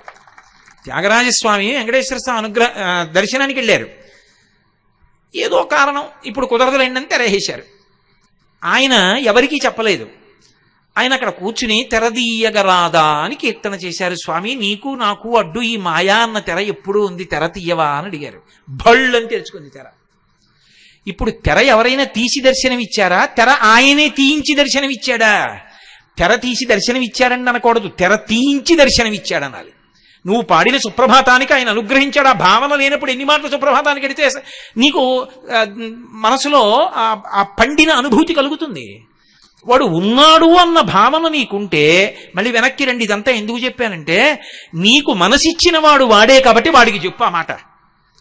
ఈశ్వర శ్రద్ధ ఉండాలని మీరు చెప్పారు, దొంగతనం చెయ్యొద్దని చెప్పారు, పరమాద్భుతమైన ఈ శరీరాన్ని ఇచ్చారు, దీన్ని 7 ధాతువులతో కప్పారు. చర్మము, రక్తము, మాంసము, కొవ్వు, అస్థి, శుక్ల, మేధ. చర్మం మీద ఒక్క పిసరు ఇలా తొలగితే ఈగలు, దోమలు, చీమలు పట్టి పీకేస్తాయి, రక్తం కారిపోతుంది. ఎంత అద్భుతంగా పెట్టావయ్యా ఈశ్వరా ఈ చర్మాన్ని. చిన్నప్పుడు నా చెయ్యంతున్నాను అప్పుడు పెట్టిన చర్మం. ఆ తర్వాత 6 అడుగులు పెరిగాను. ఆ చర్మం సాగిపోవడంలో ఎక్కడా పట్టుని పగిలిపోలేదు, అలా అందంగా సాగిపోయింది. అంతేగాని పెరుగుతున్నాడని బయట నుంచి చర్మం తెచ్చి అతికించలేదు ఎవరు. ఎంత గొప్పగా పెంచావయ్యా ఈ శరీరాన్ని. 10 గోళ్ళు సమానంగా పెరుగుతాయా? వెంట్రుకలన్నీ సమానంగా పెరుగుతాయా? ఆకలేస్తే లోపల మంట పెడుతుందా? దాహం వేస్తే నీళ్లు కావాలని అడుగుతుందా? కడుపు నిండిపోతే త్రేణు పొచ్చి ఇంక చాలే లోపల పొయ్యకని చెప్తున్నావా? నిద్రపోతే ఊపిరి తీస్తున్నావా? ఈశ్వరా, నీకు నేనేమిచ్చి నీ ఉపకారానికి రుణం తీర్చుకోను. అందుకే అసలు దొంగతనాల కల్లా పెద్ద దొంగ ఎవరో తెలుసా అండి? దొంగతనాలు చేసేవారికి నాయకుడు ఎవరంటే పరమేశ్వరుడు. ఇదేమిటండి మళ్ళీ మీరు ఇలా అంటారంటారేమో. నేనంటలేదు, వేదం అంది. తస్కరాణాం పతయే నమో నమో అందా లేదా? ఎవరు దొంగ? మనకి తెలియకుండా చేసినవాడు దొంగ. ఎత్తుకుపోయాడో ఇచ్చాడో ఏది చేసినా దొంగతనం. ఎవడో తెచ్చి మా వీధిలో ఓ బియ్యం బస్తా పెట్టిపోయాడు. ఎవరు పెట్టారు ఎవ్వరికీ తెలియదు. పోని పక్క వాళ్ల కోసం పెట్టాడేమో అనుకుందామంటే, చాగంటి కోటేశ్వరరావు గారి కొరకు అని రాసి అక్కడ బియ్యం బస్తా పెట్టాడు. అనుగ్రహించాడు ఈశ్వరుడండి. తాడేపల్లి రాఘవనారాయణ శాస్త్రి గారు తెల్లవారితే శారదా నవరాత్రులు, బియ్యం గింజలేదు, ఏం చేయాలి? ఆయన కూర్చుని లలితామ్మవారి ముందు కూర్చుని ధ్యానం చేస్తున్నారు. రాత్రి ఎదురుగుండా రైస్ మిల్, మీరు ఇప్పటికీ వెళ్ళి చూడొచ్చు, ఎక్కడి నుంచో పెద్ద బండి వచ్చింది. తాడేపల్లి రాఘవనారాయణ శాస్త్రి గారు ఇల్లు ఎక్కడ అన్నాడు. అదే ఇల్లు అన్నారు ఆ రైస్ మిల్లో. ఈ బండిలో బియ్యం, పప్పులు, ఉప్పులు, మిరపకాయలు, చింతపండు అన్ని పంపించారు. ఎవరు పంపించారు? ఎవరో పంపించారు లేవయా. ఏదో ఊళ్ళో ఉన్నారు. శారదా నవరాత్రులకి ఆయన నిర్వహించడానికి కావలసిన సంబారాలన్నీ ఇచ్చారు. తలుపేసింది, రేపు పొద్దున్న కాస్త ఇచ్చేయండి, మీ బండి దింపేస్తాను తొందరగా వెళ్ళిపోవాలని. ఇవి తాడేపల్లి రాఘవనారాయణ శాస్త్రి గారు శారదా నవరాత్రులు చేయడానికే ఇచ్చారు, ఆయన కోసం కాదు. ఆయనకంటే ఆయన పుచ్చుకోరు, అందుకే ఇచ్చారని చెప్పండి, రేపు ఇచ్చేసేయండి అని చెప్పి వెళ్ళిపోయాడు బండి వేసుకుని. ఎవరు పట్టుకొచ్చి ఇచ్చారు? తెలియదు. తెలియకుండా ఇచ్చిన దొంగే కదూ. ఆయన ఎవరో తెలియదు, ఎప్పుడు చెప్పడం. తెలియకుండా పట్టుకుపోయినా దొంగే కదూ. నాకు తెలియకుండా నాలో కూర్చుని నా ఊపిరి తీస్తున్నావా? అది తీసి విడిచిపెట్టబట్టే కదూ బాగున్నారా బాగున్నారా బాగున్నారా అని అడుగుతున్నారు. అది ఆగిపోయింది అనుకోండి, బాగున్నారా అని అడిగేదే అడిగా. కొత్త కర్రలు తెచ్చి కట్టేస్తారు కొత్త బట్టేసి. కానీ బాగున్నారా బాగున్నారా అంటే ఊపిరి తీస్తున్నాను కాబట్టి, అది నేను తీసేటట్టయితే, నేనే ఊపిరి తీస్తున్నాను అనుకోండి, అప్పుడు ఊపిరి ఆగిపోయిన వాళ్ళందరూ అమాయకులై మరిచిపోయాడు ఊపిరి తీయడం. ఎందుకు ఊపిరి ఆగిపోతోంది అంటే, తీస్తున్నవాడు వేరొకడు ఉన్నాడు, వాడు శాసనం చేశాడు ఇంకా తీయద్దని, ఆగిపోయిందంతే. వాడు లోపలుండి తీస్తున్నాడు. అదే శంకరాచార్యులు వారు అంటారు, యావత్ పవనో నివసతి దేహే తావత్ పృచ్యతి కుశలంగేహే గతవతి వాయో దేహాపాయే భార్యాభిభ్యతి తస్మిన్ కాయే. వాడు లోపల కూర్చుని నాకు తెలియకుండా అన్నీ చేసేస్తున్నాడు. నేను తినేస్తే అహం వైశ్వానరో భూత్వా ప్రాణినాం దేహమాశ్రిత ప్రాణాపాన సమాయుక్తం పచాన్యన్నం చతుర్విధం. అన్నిటినీ జీర్ణం చేసేస్తున్నాడు, ఊపిరి తీసేస్తున్నాడు, నెత్తురు కలిపేస్తున్నాడు, ఊపిరి ఒకే వేగంతో తీయిస్తున్నాడు. ఎక్కడున్నాడాయా వెంకటేశ్వర స్వామి వారంటే అన్నమాచార్యులు వారు చెప్పారు. ఆయన అన్నారు, ఆనంద నిలయంలో ఉన్నాడండి, 6 అడుగుల విగ్రహం. ఆయన అనలేదు. ఆయన అన్నారు, వడిబాయక తిరిగే ప్రాణబంధుడా అన్నాడు. ఒక వేగం మారకుండా లోపలికి వెళ్ళి బయటికి వస్తున్న ఊపిరుందే, తీయడంలో కష్టం వచ్చేస్తే ఎగూపిరి, తీయలేకపోతుంటే దిగూపిరి, రెండూ ఆయాసమే. ఆయాసం లేకుండా నాతో ఊపిరి తీయించి ఊపిరి విడిచిపెడుతున్నవాడున్నాడే, వాడు నా ముక్కు చివర కూర్చున్న ప్రాణబంధుడు, వాడే వెంకటేశ్వరుడు.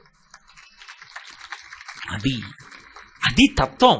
కాబట్టి ఇప్పుడు వాడు ఉన్నాడు అనేటటువంటి నమ్మకం, ఆ భావన, దానికి శరీరమే సాక్షి. అది శౌచ్యం. నిన్న మీతో నేను మనవి చేసింది. ఇప్పుడు ఆయన నా పూజామందిరంలో ఉన్నాడు, అవి విగ్రహములు కావు, నా తండ్రి.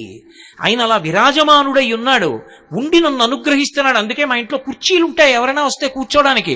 సింహాసనం ఒక్కటే ఉంది పూజ గదిలో. సింహాసనంలో మాత్రం ఎవరూ కూర్చోరు. ఎంత ఆత్మీయులు రానివ్వండి, సింహాసనంలో కూర్చోండి నేను కూర్చోబెట్టను. సింహాసనంలో కూర్చునేది నా ఇంటి పరిపాలకుడు, నా స్వామి కూర్చుంటాడు. ఆయన నాకు పరిపాలకుడు.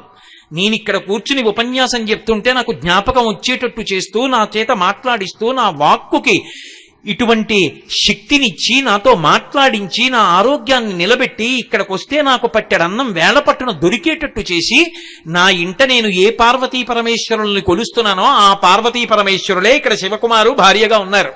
ఉండి వేళపట్టున నేను ఆలస్యంగా అన్నం తింటానేమోనని తొందరపడిపోయి పరుగెత్తి తీసుకొచ్చి ఆవిడ అన్నం పెడుతోంది. అయ్యో వీడు పై ఊరు ఎడుతున్నాడని నా తల్లి వెంటబడి అన్నం పెడుతోంది ఆ రూపంలో. పెట్టకపోతే ఈ ఉపన్యాసం ఎలా చెప్తాను? కాబట్టి వాళ్ళు పరిపాలకులు, నన్ను ఎప్పుడు నా యోగక్షేమాలు చూస్తూ ఉంటారు వాళ్ళిద్దరూ. వాళ్ళు ఉన్నారన్న నమ్మకం నాకుంటే, స్వామి నాకు ఈ దొంగ బుద్ధి పోవట్లేదయా, మళ్ళీ వెనక్కి రండి, నాకు ఈ దొంగ బుద్ధి పోవట్లేదు, నువ్వు ఇచ్చావు మనస్సు, నువ్వు ఇచ్చావు బుద్ధి, నువ్వు ఇచ్చావు శాస్త్రం, నువ్వు ఇచ్చావు గురువుని, కానీ పూనిక కలగట్లా. ఏదో దొంగతనం చేయాలనిపిస్తుంది. ఏమిటో ఈ పిచ్చి నాకు అర్థం కాదు, తెలుసు అది చేస్తే పాడైపోతానని, కానీ చేయకుండా ఉండలేకపోతున్నాను. ఈశ్వర, నాకు ఈ దొంగ బుద్ధి పోగొట్టవయ్యా అని మనసు విప్పి వాడితో మాట్లాడాలి.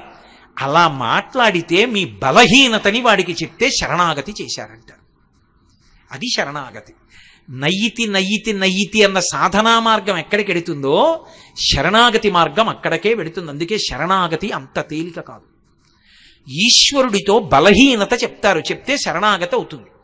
అందుకే చూడండి, ధూర్జటి చెప్తాడు పరమశివుడితోటి, తమకంబొప్ప పరంగనాజనుల పరద్రవ్యంబులన్ మృత్యులింగ మహోద్యోగము చేయునెం మనము, దానిం బట్టి వైరగ్య పాశంబులం చుట్టి బిగించి నీ చరణస్తంభంబునం కట్టివైచి ముదంబెన్నడు కల్గజెయ్యగదవో శ్రీకాళహస్తీశ్వర అన్నాడు.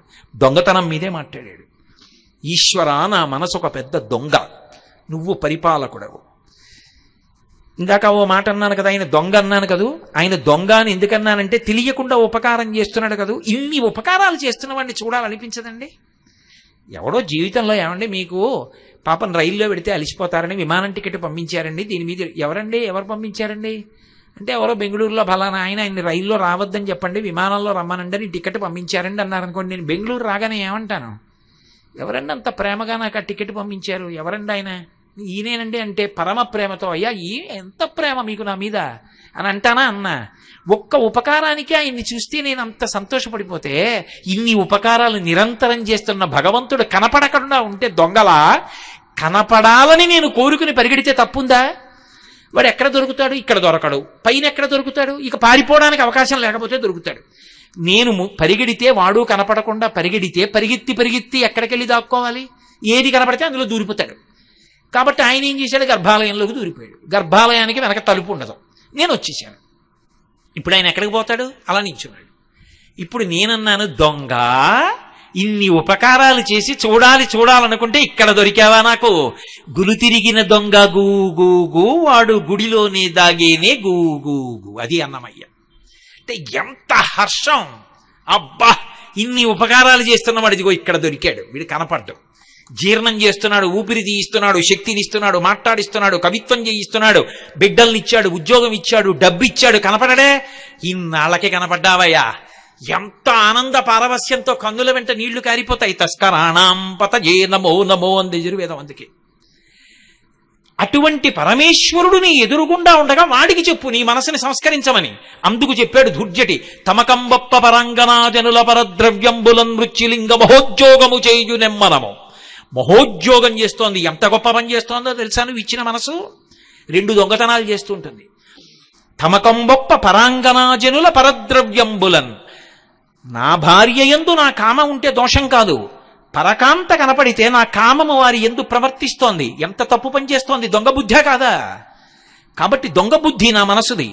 పరద్రవ్యంబులన్, నాది కానిది పరుల ద్రవ్యాన్ని చూస్తే అది నాకు ఇస్తే బాగుండనిపిస్తోంది. దొంగ బుద్ధే కాదా? వాడు ఇవ్వకపోతే పట్టుకొచ్చేద్దామంటోంది, ఎలాగో అలా మోసగించి తెద్దామంటోంది. దొంగ బుద్ధే కాదా? పరాంగనా పరద్రవ్యంబులన్ మృత్యులింగ మహోద్యోగము చేయునెం మనము. నా మనసు ఇన్ని దొంగతనాలు చేస్తోంది. చెప్పేశానుగా దొంగతనం అని. దొంగని పట్టుకొచ్చి నీకు అప్పచెప్పానుగా. నువ్వు రాజువి, రాజశేఖరుడివి, నువ్వు చంద్రుణ్ణి ధరించిన వాడివి. శివ, నువ్వేం చెయ్యాలి? దొంగని పట్టుకెళ్ళి ప్రభువుకు అప్పచెప్తే స్తంభానికి కట్టేస్తాడు. కట్టేయి నా మనసుని. బయట స్తంభాలకొద్దు, నీ చరణ స్తంభంబునన్ కట్టి వైచి నీ కాళ్ళు అన్న స్తంభాలకి కట్టేయి మనసుని. నీ చరణ స్తంభంబునన్ కట్టి వేస్తే ఈ దొంగ బుద్ధి పోతుంది. ముదంబెన్నడు కల్గజేయగదవో, నీ పాదాలు పట్టుకుంటే ఆ దొంగ బుద్ధి పోయి మనసుకి కలగవలసిన సంతోషం కలుగుతుంది. ముదంబెన్నడు కల్గజేయగదవో శ్రీకాళహస్తీశ్వర. ఎవరికి చెప్పాడు ఇప్పుడు ధూర్జటి? ఊళ్ళో వాళ్ళకి చెప్పలేదు, కాళహస్తీశ్వరుడికి చెప్పాడు. దాపరికం లేకుండా చెప్పాడు. కాళహస్తీశ్వర శతకం ఏమి శతకం అండి అది నిజంగా. రోషీరో యదు కామినీ జనుల తారుణ్యోరు సౌఖ్యంబులన్ బాసీబాయద పుత్ర మిత్రధన సంపద్భ్రాంతి వంచాలతల్ కోశీకోయదు నామనంబకట నీకున్ ప్రీతిగా సత్క్రియల్ చేసి చేయదు. దీన్ని త్రుళ్ళనచవే శ్రీకాళహస్తీశ్వర.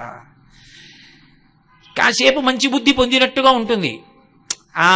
ఏమిటి సౌఖ్యాలు, ఏమిటి స్త్రీ సౌఖ్యం, ఎన్ని మాటలు అనుభవించాను, ఏడే పిచ్చి అంటుంది. మళ్ళీ సిద్ధం. రోషీరోయదు కామినీజనుల తారుణ్యోరు సౌఖ్యంబులం బాసీబాయతు పుత్రమిత్రధన సంపద్భ్రాంతి వంచాల తల్కోచీకోయదు. ఏం బిడ్డలంటుంది, మళ్ళీ తాపత్రయం. ఏం డబ్బు అంటుంది, మళ్ళీ దొంగతనం కోసం సిద్ధం. ఏమిటయా ఈ మనసుని నేను అణచలేకపోతున్నాను, కాసేపు బాగుంటుంది కాసేపు పాడైపోతుంది, ఎప్పుడు నన్ను ముంచేస్తుందో తెలియట్లేదు. కాబట్టి దీన్ని త్రుళ్ళనచవే శ్రీకాళహస్తీశ్వర, దీని త్రుళ్ళు, దీని అల్లరి అణిచి ఇచ్చినవాడి రూ కాబట్టి నీ మాట వింటుంది, తొక్కిపెట్టు. ఇంకా దూర్జటి నా మనసుని నువ్వు కట్టన్నాడు.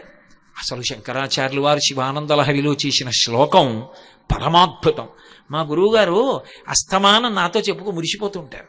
ఒరేయ్, ఈ శ్లోకం భారతీతీర్థ మహాస్వామి వారి దగ్గర చదివానురా, చదివితే ఇలా అన్నారా అంటే తప్పు చెప్పానేమో అని అనుకుని ఆగిపోయాను. ఆయన మళ్ళీ పిలిచి చెప్పమన్నారా, ఈ శ్లోకం మళ్ళీ గట్టిగా చెప్పాను. ఆయన పొంగిపోయి లోపల నుంచి శృంగేరి ఉత్తరీయం తెప్పించి నాకు కప్పించారా అని ఆయన ఇంటి గురించి కూడా అంత తాపత్రయపడరు. ఆ ఉత్తరీయం మాత్రం దాచుకుని అప్పుడప్పుడు చూపించి కళ్ళమ్మ నీళ్లు పెట్టేసుకు పొంగిపోతుంటారు. శంకర భగవత్పాదులు శివానంద లహరిలో చేసిన శ్లోకం మా గురువుగారు ఎక్కడైనా వింటుంటే పొంగిపోతారు ఆ శ్లోకాన్ని.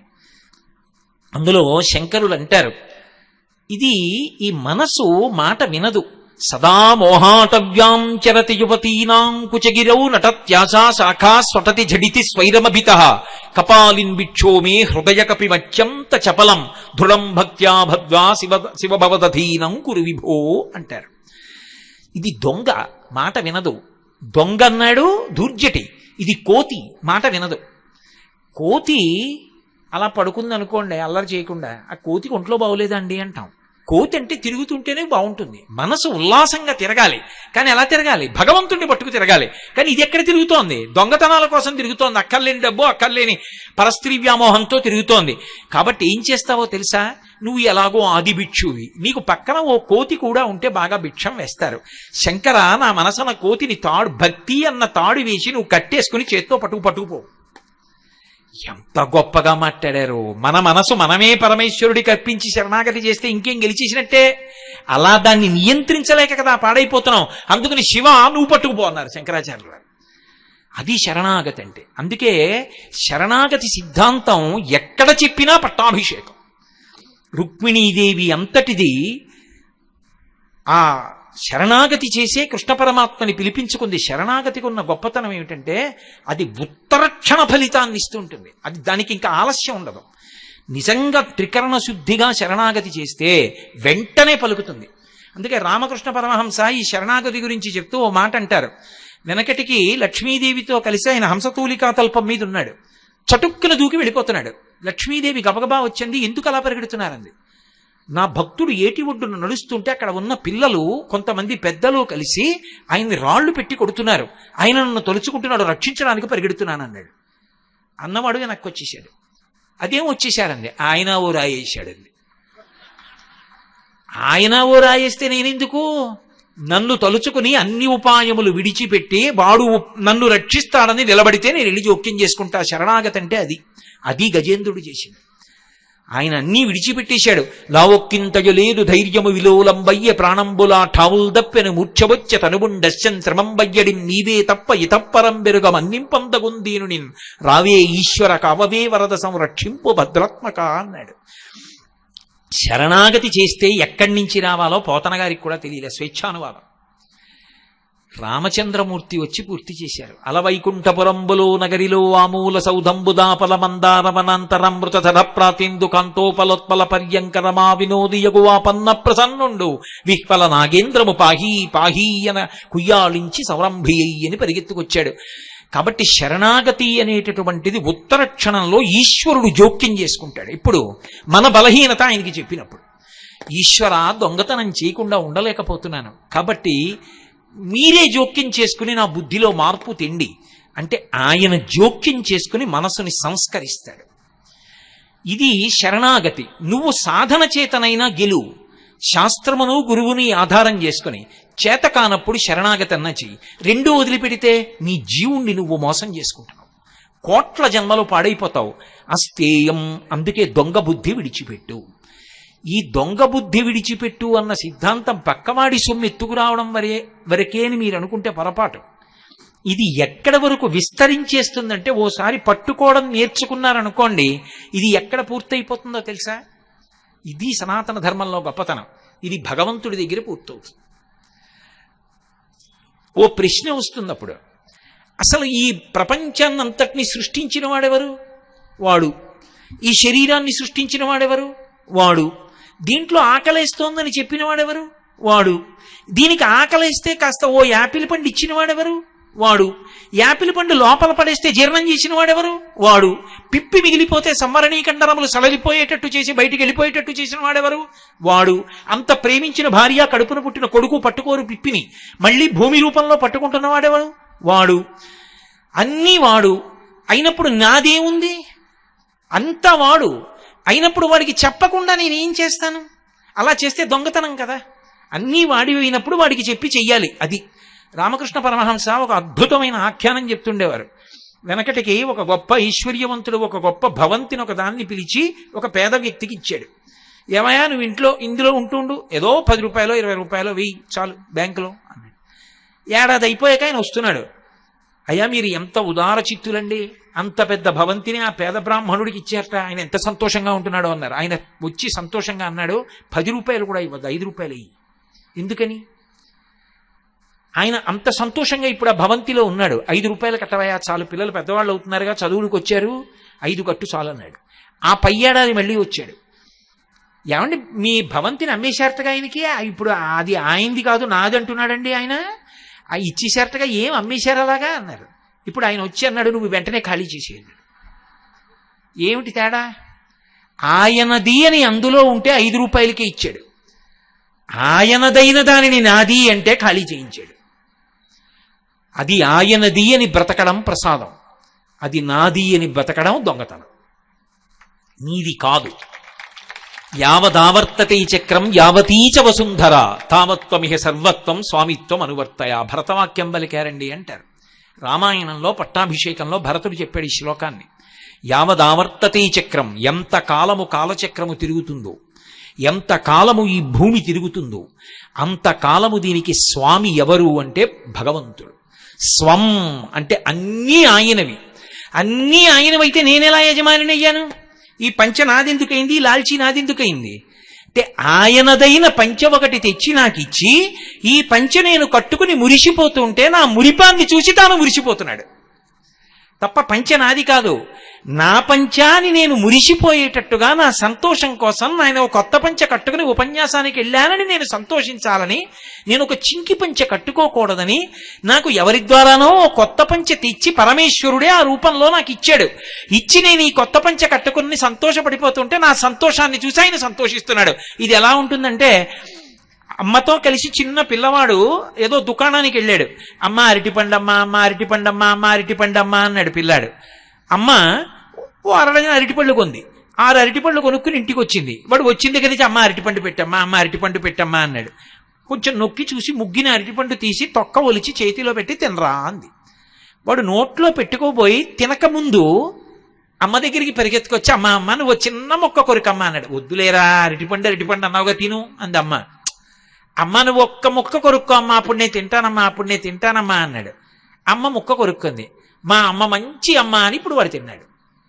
ఇప్పుడు భర్త ఇంటికి రాగానే ఆవిడ అంటుంది, ఏమండి కొడుకు ఎంత మంచివాడో తెలుసా, మన జీవితాలు గట్టెక్కిపోయినట్టే. అరటిపండు పెట్టానా, వాడు తినలేదండి. వాడు తెచ్చి అమ్మ ఓ ముక్క కొరుక్కో అమ్మా అన్నాడండి. నేను ముక్క కొరుక్కున్నాక వాడు తిన్నాడండి అంటుంది. వాడు కొన్నాడు అరటిపండు, కొని తెచ్చాడు అమ్మకి.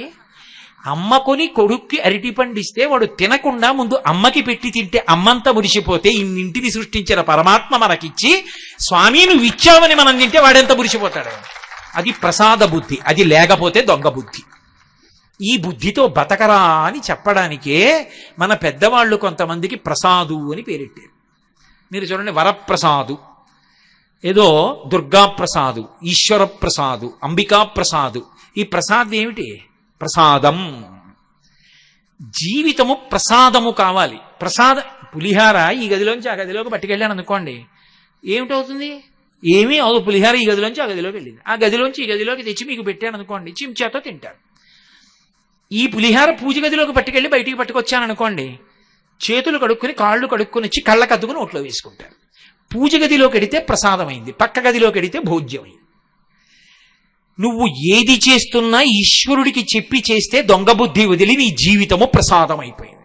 ప్రసాదము కళ్ళకద్దుకున్నట్టే అలా బ్రతికిన వాడెవరో వాడు కాలముతో సంబంధం లేకుండా యశో శరీరుడు అవుతాడు, కీర్తి శరీరముగా మారి లోకంలో ఉండిపోతాడు. కన్న తల్లిదండ్రులు సార్థక్యాన్ని పొందుతారు. దొంగ బుద్ధి అన్న మాట పక్కవాడిది ఎత్తుకురావడమే కాదు, అన్నీ నావి అని బతకడం కూడా దొంగ బుద్ధి. కాదు కాదు, ఇది ఈశ్వరుడిది, ఈశ్వరుడు నాకు ఇచ్చాడు, అందుకని నేను ఇది చేస్తున్నాను. ఆ ఉన్నాడు అన్న మాట ఉందే, అది చాలా గొప్పదండి. ఇన్ని ఉపన్యాసాలు చెప్పిన నేను ఒకసారి స్తంభీభూతుడైపోయాను. నా ఉపన్యాసాలు ఎప్పుడూ వినే అంతేవాసి ఒక ఆయన ఉన్నాడు కాకినాడలో. ఓసారి ఆయన ఇంట్లో ఎవరుంటారంటే ఆయన భార్య ఉంటారు, బిడ్డలందరికీ పెళ్ళిళ్ళు అయిపోయి వెళ్ళిపోయారు. ఆ పండక్కి వాళ్ళు ఎవరు రావట్లే. నేనేదో వాళ్ళ ఇంటికి వెళ్ళాను. వెడితే ఆయన 2 పంచెలు 2 చీరలు చూపించి ఆయన అన్నాడు, ఏమండి ఏదో ఉండవలసిన వాటికన్నా కూడా ఇంకో దంపతులకి ఎక్కువ కొన్నాడంటే, ఉన్నది ఆయన భార్యగా ఓ పంచెల చాపు ఓ చీర చాలు, ఆయన 2 పంచెలు 2 చీరలు కొన్నాడు. పండక్కి కొనుక్కున్నాం గురువుగారు అన్నాడు. ఓహో, పండక్కి 2 పంచెలు కొనుక్కున్నారా అన్నాను. కాదు కాదు గురువుగారు, నేను నా భార్య స్వామి అమ్మవారు ఉన్నారుగా అన్నాడు. పూజామందిరంలో అయ్యవారు అమ్మవారు ఉన్నారు కదండి, తండ్రి పెద్దవాడు పరిపాలకుడు నా స్వామి, ఆయనకి కొనకుండా నేను ఎక్కడ కొనుక్కుంటా గురువుగారు? అందుకని స్వామివారికి అమ్మవారికి పంచా చీర కొని మేము కొనుక్కున్నామండి, పండగ వస్తోందిగా, మరి స్వామికి కొనద్దు అన్నాడు. మీరు చెప్తే నమ్మరు, ఇన్ని ఉపన్యాసాలు చెప్పిన నేను స్తంభీభూతుండైపోయాను. ఈ భావన నాకెందుకు రాలేదు? ఎప్పుడు ఇన్ని పండగలు చేశాను. పూజామందిరంలో ఉన్న స్వామికి కూడా పండగ కదా, పంచెల చాపు కొనుక్కొద్దామన్న ఆలోచన నాకెందుకు కలగల? నాకు మా ఆవిడికి, నాకు మా కొడుక్కి కూతురికి ఇలాగే ఎందుకు ఆలోచించా? ఇది కాదు పండడం అంటే. చెప్పి నేను పండానా, విని ఆయన పండాడా? ఆయన పండాడు, నేను కాదు పండింది. నేను చెప్పుకుంటూనే ఉంటున్నాను. ఇంకా నేను మీతో ఉన్న పరమ సత్యం చెప్తున్నాను. ఆ భావన, ఆ నమ్మకం, వాడు ఉన్నాడు అన్న బుద్ధి ఏర్పడితే వాడికి చెప్పకుండా ఎలా చేస్తారు? అప్పుడు ఆయన ఆ పంచెల చాపు చీర ఎక్కడ పెడతాడా? ఇవి కూడా అక్కడ పెట్టి, స్వామి నువ్వు ఇచ్చిన ఐశ్వర్యం, ఇదిగో పండక్కి 2 బట్టలు కొనుక్కున్నాం తండ్రి, ప్రతి పండగ ఇలా ప్రతి సంవత్సరం సంతోషంగా ఆరోగ్యంగా చేసుకునేటట్టు నీ పాదముల యందు భక్తితో ఉండేట్టు అనుగ్రహించు. ఇంటికి పెద్దవారు మీ చేతులతో ఇవ్వండి అని ఆయన దగ్గరికి పెట్టి పుచ్చుకుని కట్టుకోడు. అలా పుచ్చుకుంటే ప్రసాదం కాదు, ఆయనకి చూపించి తింటే ప్రసాదం అయింది. నువ్వేం చెప్పి ఏదైనా సరే ఆయనకి చెప్పి చేస్తే ప్రసాదం అవలా? దొంగతనం చేసే ముందు ఆయనకి చెప్తావా? ఈశ్వరా పక్కింటికి కన్నం వేసేద్దాం అనుకుంటున్నానని చెప్పగలవా? చెప్పలేవుగా. కాబట్టి ఆయనకి చెప్పి చెయ్యడం, ఆయన నాకు శాసకుడన్న నమ్మకం ఉంటే నీ అంతటా నీకుగా చెడు మార్గం పోయిందంతే. వాడు ఉన్నాడన్న నమ్మకం నీ జీవితాన్ని ప్రసాదం చేసింది. అప్పుడు ఏమైంది? నువ్వు తరించడం నీ చేతిలో లేదు, నిన్ను తరింప చేయడం వాడి యొక్క కర్తవ్యం అయింది. ఎందుకని? నా మోటార్ సైకిల్ నిండా దుమ్ము ధూళి ఉన్నాయనుకోండి, నేనేదో ఇక్కడి నుంచి ప్రసంగాలు పూర్తి చేసి ఆ మోటార్ సైకిల్ వేసుకుని మా ఆఫీస్కి వెళ్ళాను అనుకోండి, నా స్నేహితులు నన్ను చూసి, ఓ మోటార్ సైకిలా నీకు బుద్ధి ఉందా? కోటేశ్వరరావు గారు ప్రవచనం చేస్తుంటే అన్ని 1000 మంది వింటారే, ప్రత్యక్ష ప్రసారం చేశారే, అట్లాంటిది ఆయన ఎక్కే మోటార్ సైకిల్ ఇంత దుమ్ముతో ఉంటావా? శుభ్రంగా ఉండద్దే నువ్వు అంటారా? కోటేశ్వరారు ఎన్ని ప్రవచనాలు చేస్తే మాత్రం ఒక్క పావుగంట ముందు దులుపుకుని ఎక్కద్దండి, ఏమిటండి ఆ మోటార్ సైకిల్ అంటారా? నా మోటార్ సైకిల్ బాగుండకపోతే నన్ను అంటారు, అది నాకు వశవర్తి అయింది, నేను కిక్కు కొడితే బయలుదేరుతుంది, నేను స్టాండ్ వేస్తే కూర్చుంటుంది. 4 రోజులు అయింది, బెంగళూరు వెళ్ళాడు, రాలేదు, అలా వెళ్ళొస్తానని పెడుతుంది ఏమిటి? తనంత తాను మొదలయ్యి వెళ్ళదు. ప్రసాద బుద్ధితో బ్రతికిన వాడు ఏది చేసినా ఆయనకి చెప్పి చేస్తాడు. చేసినప్పుడు నన్ను తరింపజేయడం కూడా ఎవడి కర్తవ్యం? వాడి కర్తవ్యం. వాడు నన్ను రక్షించుకోవాలి, నా మోటార్ సైకిల్ నేను తుడుచుకున్నట్టు నన్ను పండించడం వాడి లక్షణం. ఇప్పుడు నేను వాడికి పరతంత్రుణ్ణై బతుకుతున్నట్టు లెక్క. కాబట్టి ఏమవుతాను? పండిపోతాను. నా జీవితమే ప్రసాదం. నన్ను తలుచుకుంటే కళ్ళకద్దుకొని తల మీద పెట్టుకున్న పువ్వులా చెప్పుకోవాలి. నేనంటే నేనని కాదు నా ఉద్దేశ్యం, ఎవరైనా అలా జీవించాలి. అప్పుడు ఏమైంది? సాశ్రద్ధ గదితా సిద్ధి యయా వస్తూపలభ్యతే. దొంగతనం అన్నది అక్కడి నుంచి ఇక్కడ వరకు వద్దని చెప్పి ప్రసాదంగా మారండి అని చెప్పడం ఆస్తి. సరే, ఇలా నేను చెప్పుకుంటూ పెడితే దానికి అంతే ఉంటుంది, ఇంకొకటి పూర్తి చెయ్యాలి కదా, అప్పుడు కదా నేను సామాన్య ధర్మాలు పూర్తి చేసినట్టు. 5వది ఇంద్రియ నిగ్రహం. ఇంద్రియ నిగ్రహము అనేటటువంటిది ప్రయత్నపూర్వకమైనటువంటి సాధన చేత మాత్రమే సాధ్యము. ఈశ్వరుడు జ్ఞానేంద్రియములను ఇచ్చాడు, కర్మేంద్రియములను ఇచ్చాడు. కర్మేంద్రియముల మాట అలా పక్కన ఉంచండి, వాటికి అంత స్వాతంత్ర్యం ఉండదు, కాళ్ళు చేతులు లాంటివి.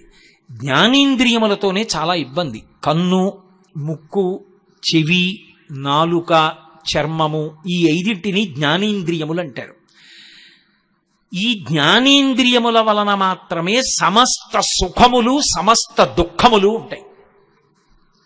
ఈ ఒక్క వాక్యాన్ని మీరు చాలా గట్టిగా పట్టుకోవాలి. ఎందుకు ఇంద్రియ నిగ్రహం సామాన్య ధర్మమైందో చెప్పడానికి. 5 జ్ఞానేంద్రియముల వలన మాత్రమే సమస్త సుఖములున్నవి, సమస్త దుఃఖములున్నవి. అవి లేకపోతే సుఖము దుఃఖము లేవు. ఇప్పుడు తొందరపడిపోకండి, ఇంటికెళ్ళి ఆలోచించండి. కన్ను ఉంది, చూడదు. చెవి ఉంది, వినదు. ముక్కు ఉంది, వాసన చెప్పదు. నాలుకుంది, రుచి చెప్పదు. చర్మం ఉంది, స్పర్శ చెప్పదు. సుఖం ఉందా, దుఃఖం ఉందా? లేవు. కళ్ళు చూడదు, ఎదురుగుండా పెద్ద పులి ఎడుతోంది, తెలియదు. ఎదురుగుండా పువ్వులున్నాయి, తెలియదు. ఎదురుగుండా దేవాలయ ధ్వజస్తంభం ఉంది, గోపురం ఉంది, తెలియదు. ఎదురుగుండా భార్య ఉంది, తెలియదు. ఎదురుగుండా శత్రువు కత్తి పట్టుకుని ఉన్నాడు, తెలియదు. సుఖము లేదు, దుఃఖము లేదు. చెవి ఉంది, వినదు. ప్రవచనం చేస్తే ఎవరికి కావాలి? ఎవరు వింటారు? ఎవరికి వినపడుతుంది? వీణానాదం జరుగుతోంది, ఏం వింటావు? మంచి పాట పాడుతున్నారు, ఏం వింటావు? పక్షి కూస్తోంది, ఏం వింటావు? భయంకరమైనటువంటి పిడుగు పడుతోంది, శబ్దం వచ్చింది, ఏం ఉద్వేగం పొందుతావు? పక్కనున్న చెట్టు విరిగి మీద పడిపోతోంది, చప్పుడేం వినపడుతుంది? సుఖము లేదు, దుఃఖము లేదు. ముక్కు వాసన చెప్పదు. చచ్చిపోయిన ఒక కుక్క కళేబరం పక్కన కూర్చున్నావు, దుర్గంధం వస్తోంది, ముక్కు చెప్పదు, తెలియదు. మల్లెపూల చెండు ముక్కు మీద పెట్టావు, తెలియదు. సుఖం లేదు, దుఃఖం లేదు. నాలుక నిప్పు కణిక వేశారు, తెలియదు. తిరుపతి లడ్డూ వేశారు, తెలియదు. సుఖము లేదు, దుఃఖము లేదు. చర్మం ఉన్నది, కొడుకొచ్చి ముట్టుకున్నా తెలియదు. పాము వచ్చి కరిచినా తెలియదు. పెద్ద పులి పీకినా తెలియదు. భార్య వచ్చి పరమప్రీతితో స్పృశించినా తెలియదు. సుఖం ఎక్కడుంది, దుఃఖం ఎక్కడుంది? ఇన్ని సుఖాలకి కారణమేవి? 5 ఇంద్రియాలే. ఇన్ని దుఃఖాలకి కారణమేవి? 5 ఇంద్రియాలే. మనం ఏమిచ్చామని ఈశ్వరుడు మనకిచ్చాడు? ఈశ్వరుడు ఏదో చెయ్యలేదు అంటాం. ఇందులో ఏదో ఒక్కటి లేని వాడు పడుతున్న బాధ చూస్తే అయ్య బాబోయ్, ఈశ్వరుడు మనకెంత మహదైశ్వర్యం ఇచ్చాడురా అనిపిస్తుంది. నేను ప్రతిరోజు బస్సులో సామర్లకోట ఎడుతుండేవాడిని ఉద్యోగం చేయడానికి. ఆ బస్సులో వెళుతున్నప్పుడు పాపం చెవుడు మూగ రెండిటితో బాధపడుతున్న వాళ్ళు బస్సు ఎక్కేవాళ్ళు. వాళ్ళు సామర్లకోటలో దిగాలి. సామర్లకోటకి టిక్కెట్ ఇవ్వండి అనడానికి నోరు లేదు. ఎక్కడికి అని కండక్టర్ అడిగితే వినపడదు. అందుకని వాళ్ళు అనేవాళ్ళు ఇలా పెట్టి అనేవారు. అంటే రైళ్ళు ఆగుతాయే తర్వాత అక్కడికి, అంటే సామర్లకోట జంక్షన్కి టికెట్ ఇవ్వమని. సామర్లకోట అంటే పెదవుల కదలిక బట్టి అనేవారు, అంటే టికెట్ ఇచ్చేవాళ్ళు. ఇన్ని మాటలు మాట్లాడుతున్నామే, ఇంత కష్టం ఒకరికి చెప్పుకుని సేద తీరిపోతున్నామే, ఇన్ని సంతోషంగా వింటున్నామే, వినలేడు, మాట్లాడలేడు. ఆ జీవితం ఎంత బాధపడుతూ ఉంటుందండి నిజంగా. అవి 2 ఇచ్చి ఈశ్వరుడు మనకి ఎన్ని సుఖాలు ఇచ్చాడు. ఆ ఒక్కటి చాలదా ఆయనకి నమస్కారం చేయడానికి? ఏవో ఇవ్వలేదని ఆయన్ని తృణీకరిస్తున్నాను కానీ నా బోటి ధూర్తుణ్ణి మీ వంటి పెద్దల గురించి చెప్పట్లేదు. ఆయన ఇచ్చిన దాన్ని ఎందుకు గుర్తుపెట్టుకోవు? ఇన్ని సుఖాలకి కారణం ఎవరు? ఆయన కాదు. ఈ జ్ఞానేంద్రియములను తీసేస్తే ఏది సుఖం? ఆయన ఇచ్చాడు కాబట్టి సుఖం. కానీ గమ్మత్తు ఏమిటంటే ఈ ఇంద్రియముల యొక్క శక్తి అంతా ఇంతా కాదు. ఇంకా ఇంద్రియాణి బలిష్టాని ననుయుక్త అనిమానద అపక్వస్య ప్రకుర్వంతి వికారాం స్థాననేకశః అంటాడు వ్యాసుడి దేవి భాగవతంలో. ఇంద్రియములు ఎంత బలవత్తరమైనవంటే మీరు నేను తొక్కి పెట్టాననుకుని దాన్ని తొక్కారనుకోండి, సమయం చూసి కాటేసేస్తాయి. ఏదో నేను ఇలా కూర్చుని ఉండగా ఓ త్రాచుపాము ఒకటి ఇలా వచ్చేసింది అనుకోండి, అయ్య బాబోయ్ అని ఇలా అన్నాను అనుకోండి, దాని పడగ మీద నా పాదం పడింది. ఇప్పుడు అది నన్నేం చేయలేదు, ఎందుకంటే నా పాదం కింద దాని పడగ ఉంది. తల పైకి ఎత్తలేదు, కానీ తోక కదిపి నా కాలు చుట్టుకుంటోంది. తోక చుట్టుకుంటే నన్ను ఏం చేస్తుంది? నేను అలా కూర్చోగలనా? కాలు కింద దాని తల ఉంది, హడిలిపోతూ ఉంటాను. ఎప్పుడు తీసేసి పారిపోదామా అని నేను చూస్తాను, ఎప్పుడు తీస్తాడా కాటేద్దామని అది చూస్తుంది. ఇప్పుడు నేను కాలు తీయడమే తర్వాత కాటేసి పెడుతుంది అది. ఇంద్రియములను బలవంతంగా తొక్కి పెడితే కాటేసేస్తాయి. ఇంద్రియాణి బలిష్టాని ననియుక్తాని మానద అపక్వస్య ప్రకుర్వంతి వికారాం స్థాననేకశః. ఇంద్రియములను బలవంతముగా తొక్కి పెట్టవద్దు. అందుకే రామాయణంలో ఒక అద్భుతం ఉంది. రావణాసురుడు చనిపోయాడు. అందరూ సంతోషించారు. మండోదరికి కబురెళ్ళింది మహాపతివ్రత. పల్లకీలో తీసుకొచ్చారు భర్త శరీరాన్ని చూడమని. అందరు అనుకున్నారు రాముడి వంక చూసి నిందిస్తుంది అనుకున్నారు. ఆవిడ రావణాసురుడి వంక చూసింది. తెగిపోయి ఉన్నాయి 10 తలలు. ఆవిడంది, వీళ్ళందరూ రాముడు నిన్ను చంపాడనుకుంటున్నారు. నీ భార్యని నాకు తెలుసు. నిన్నెవరు చంపేశారో తెలుసా?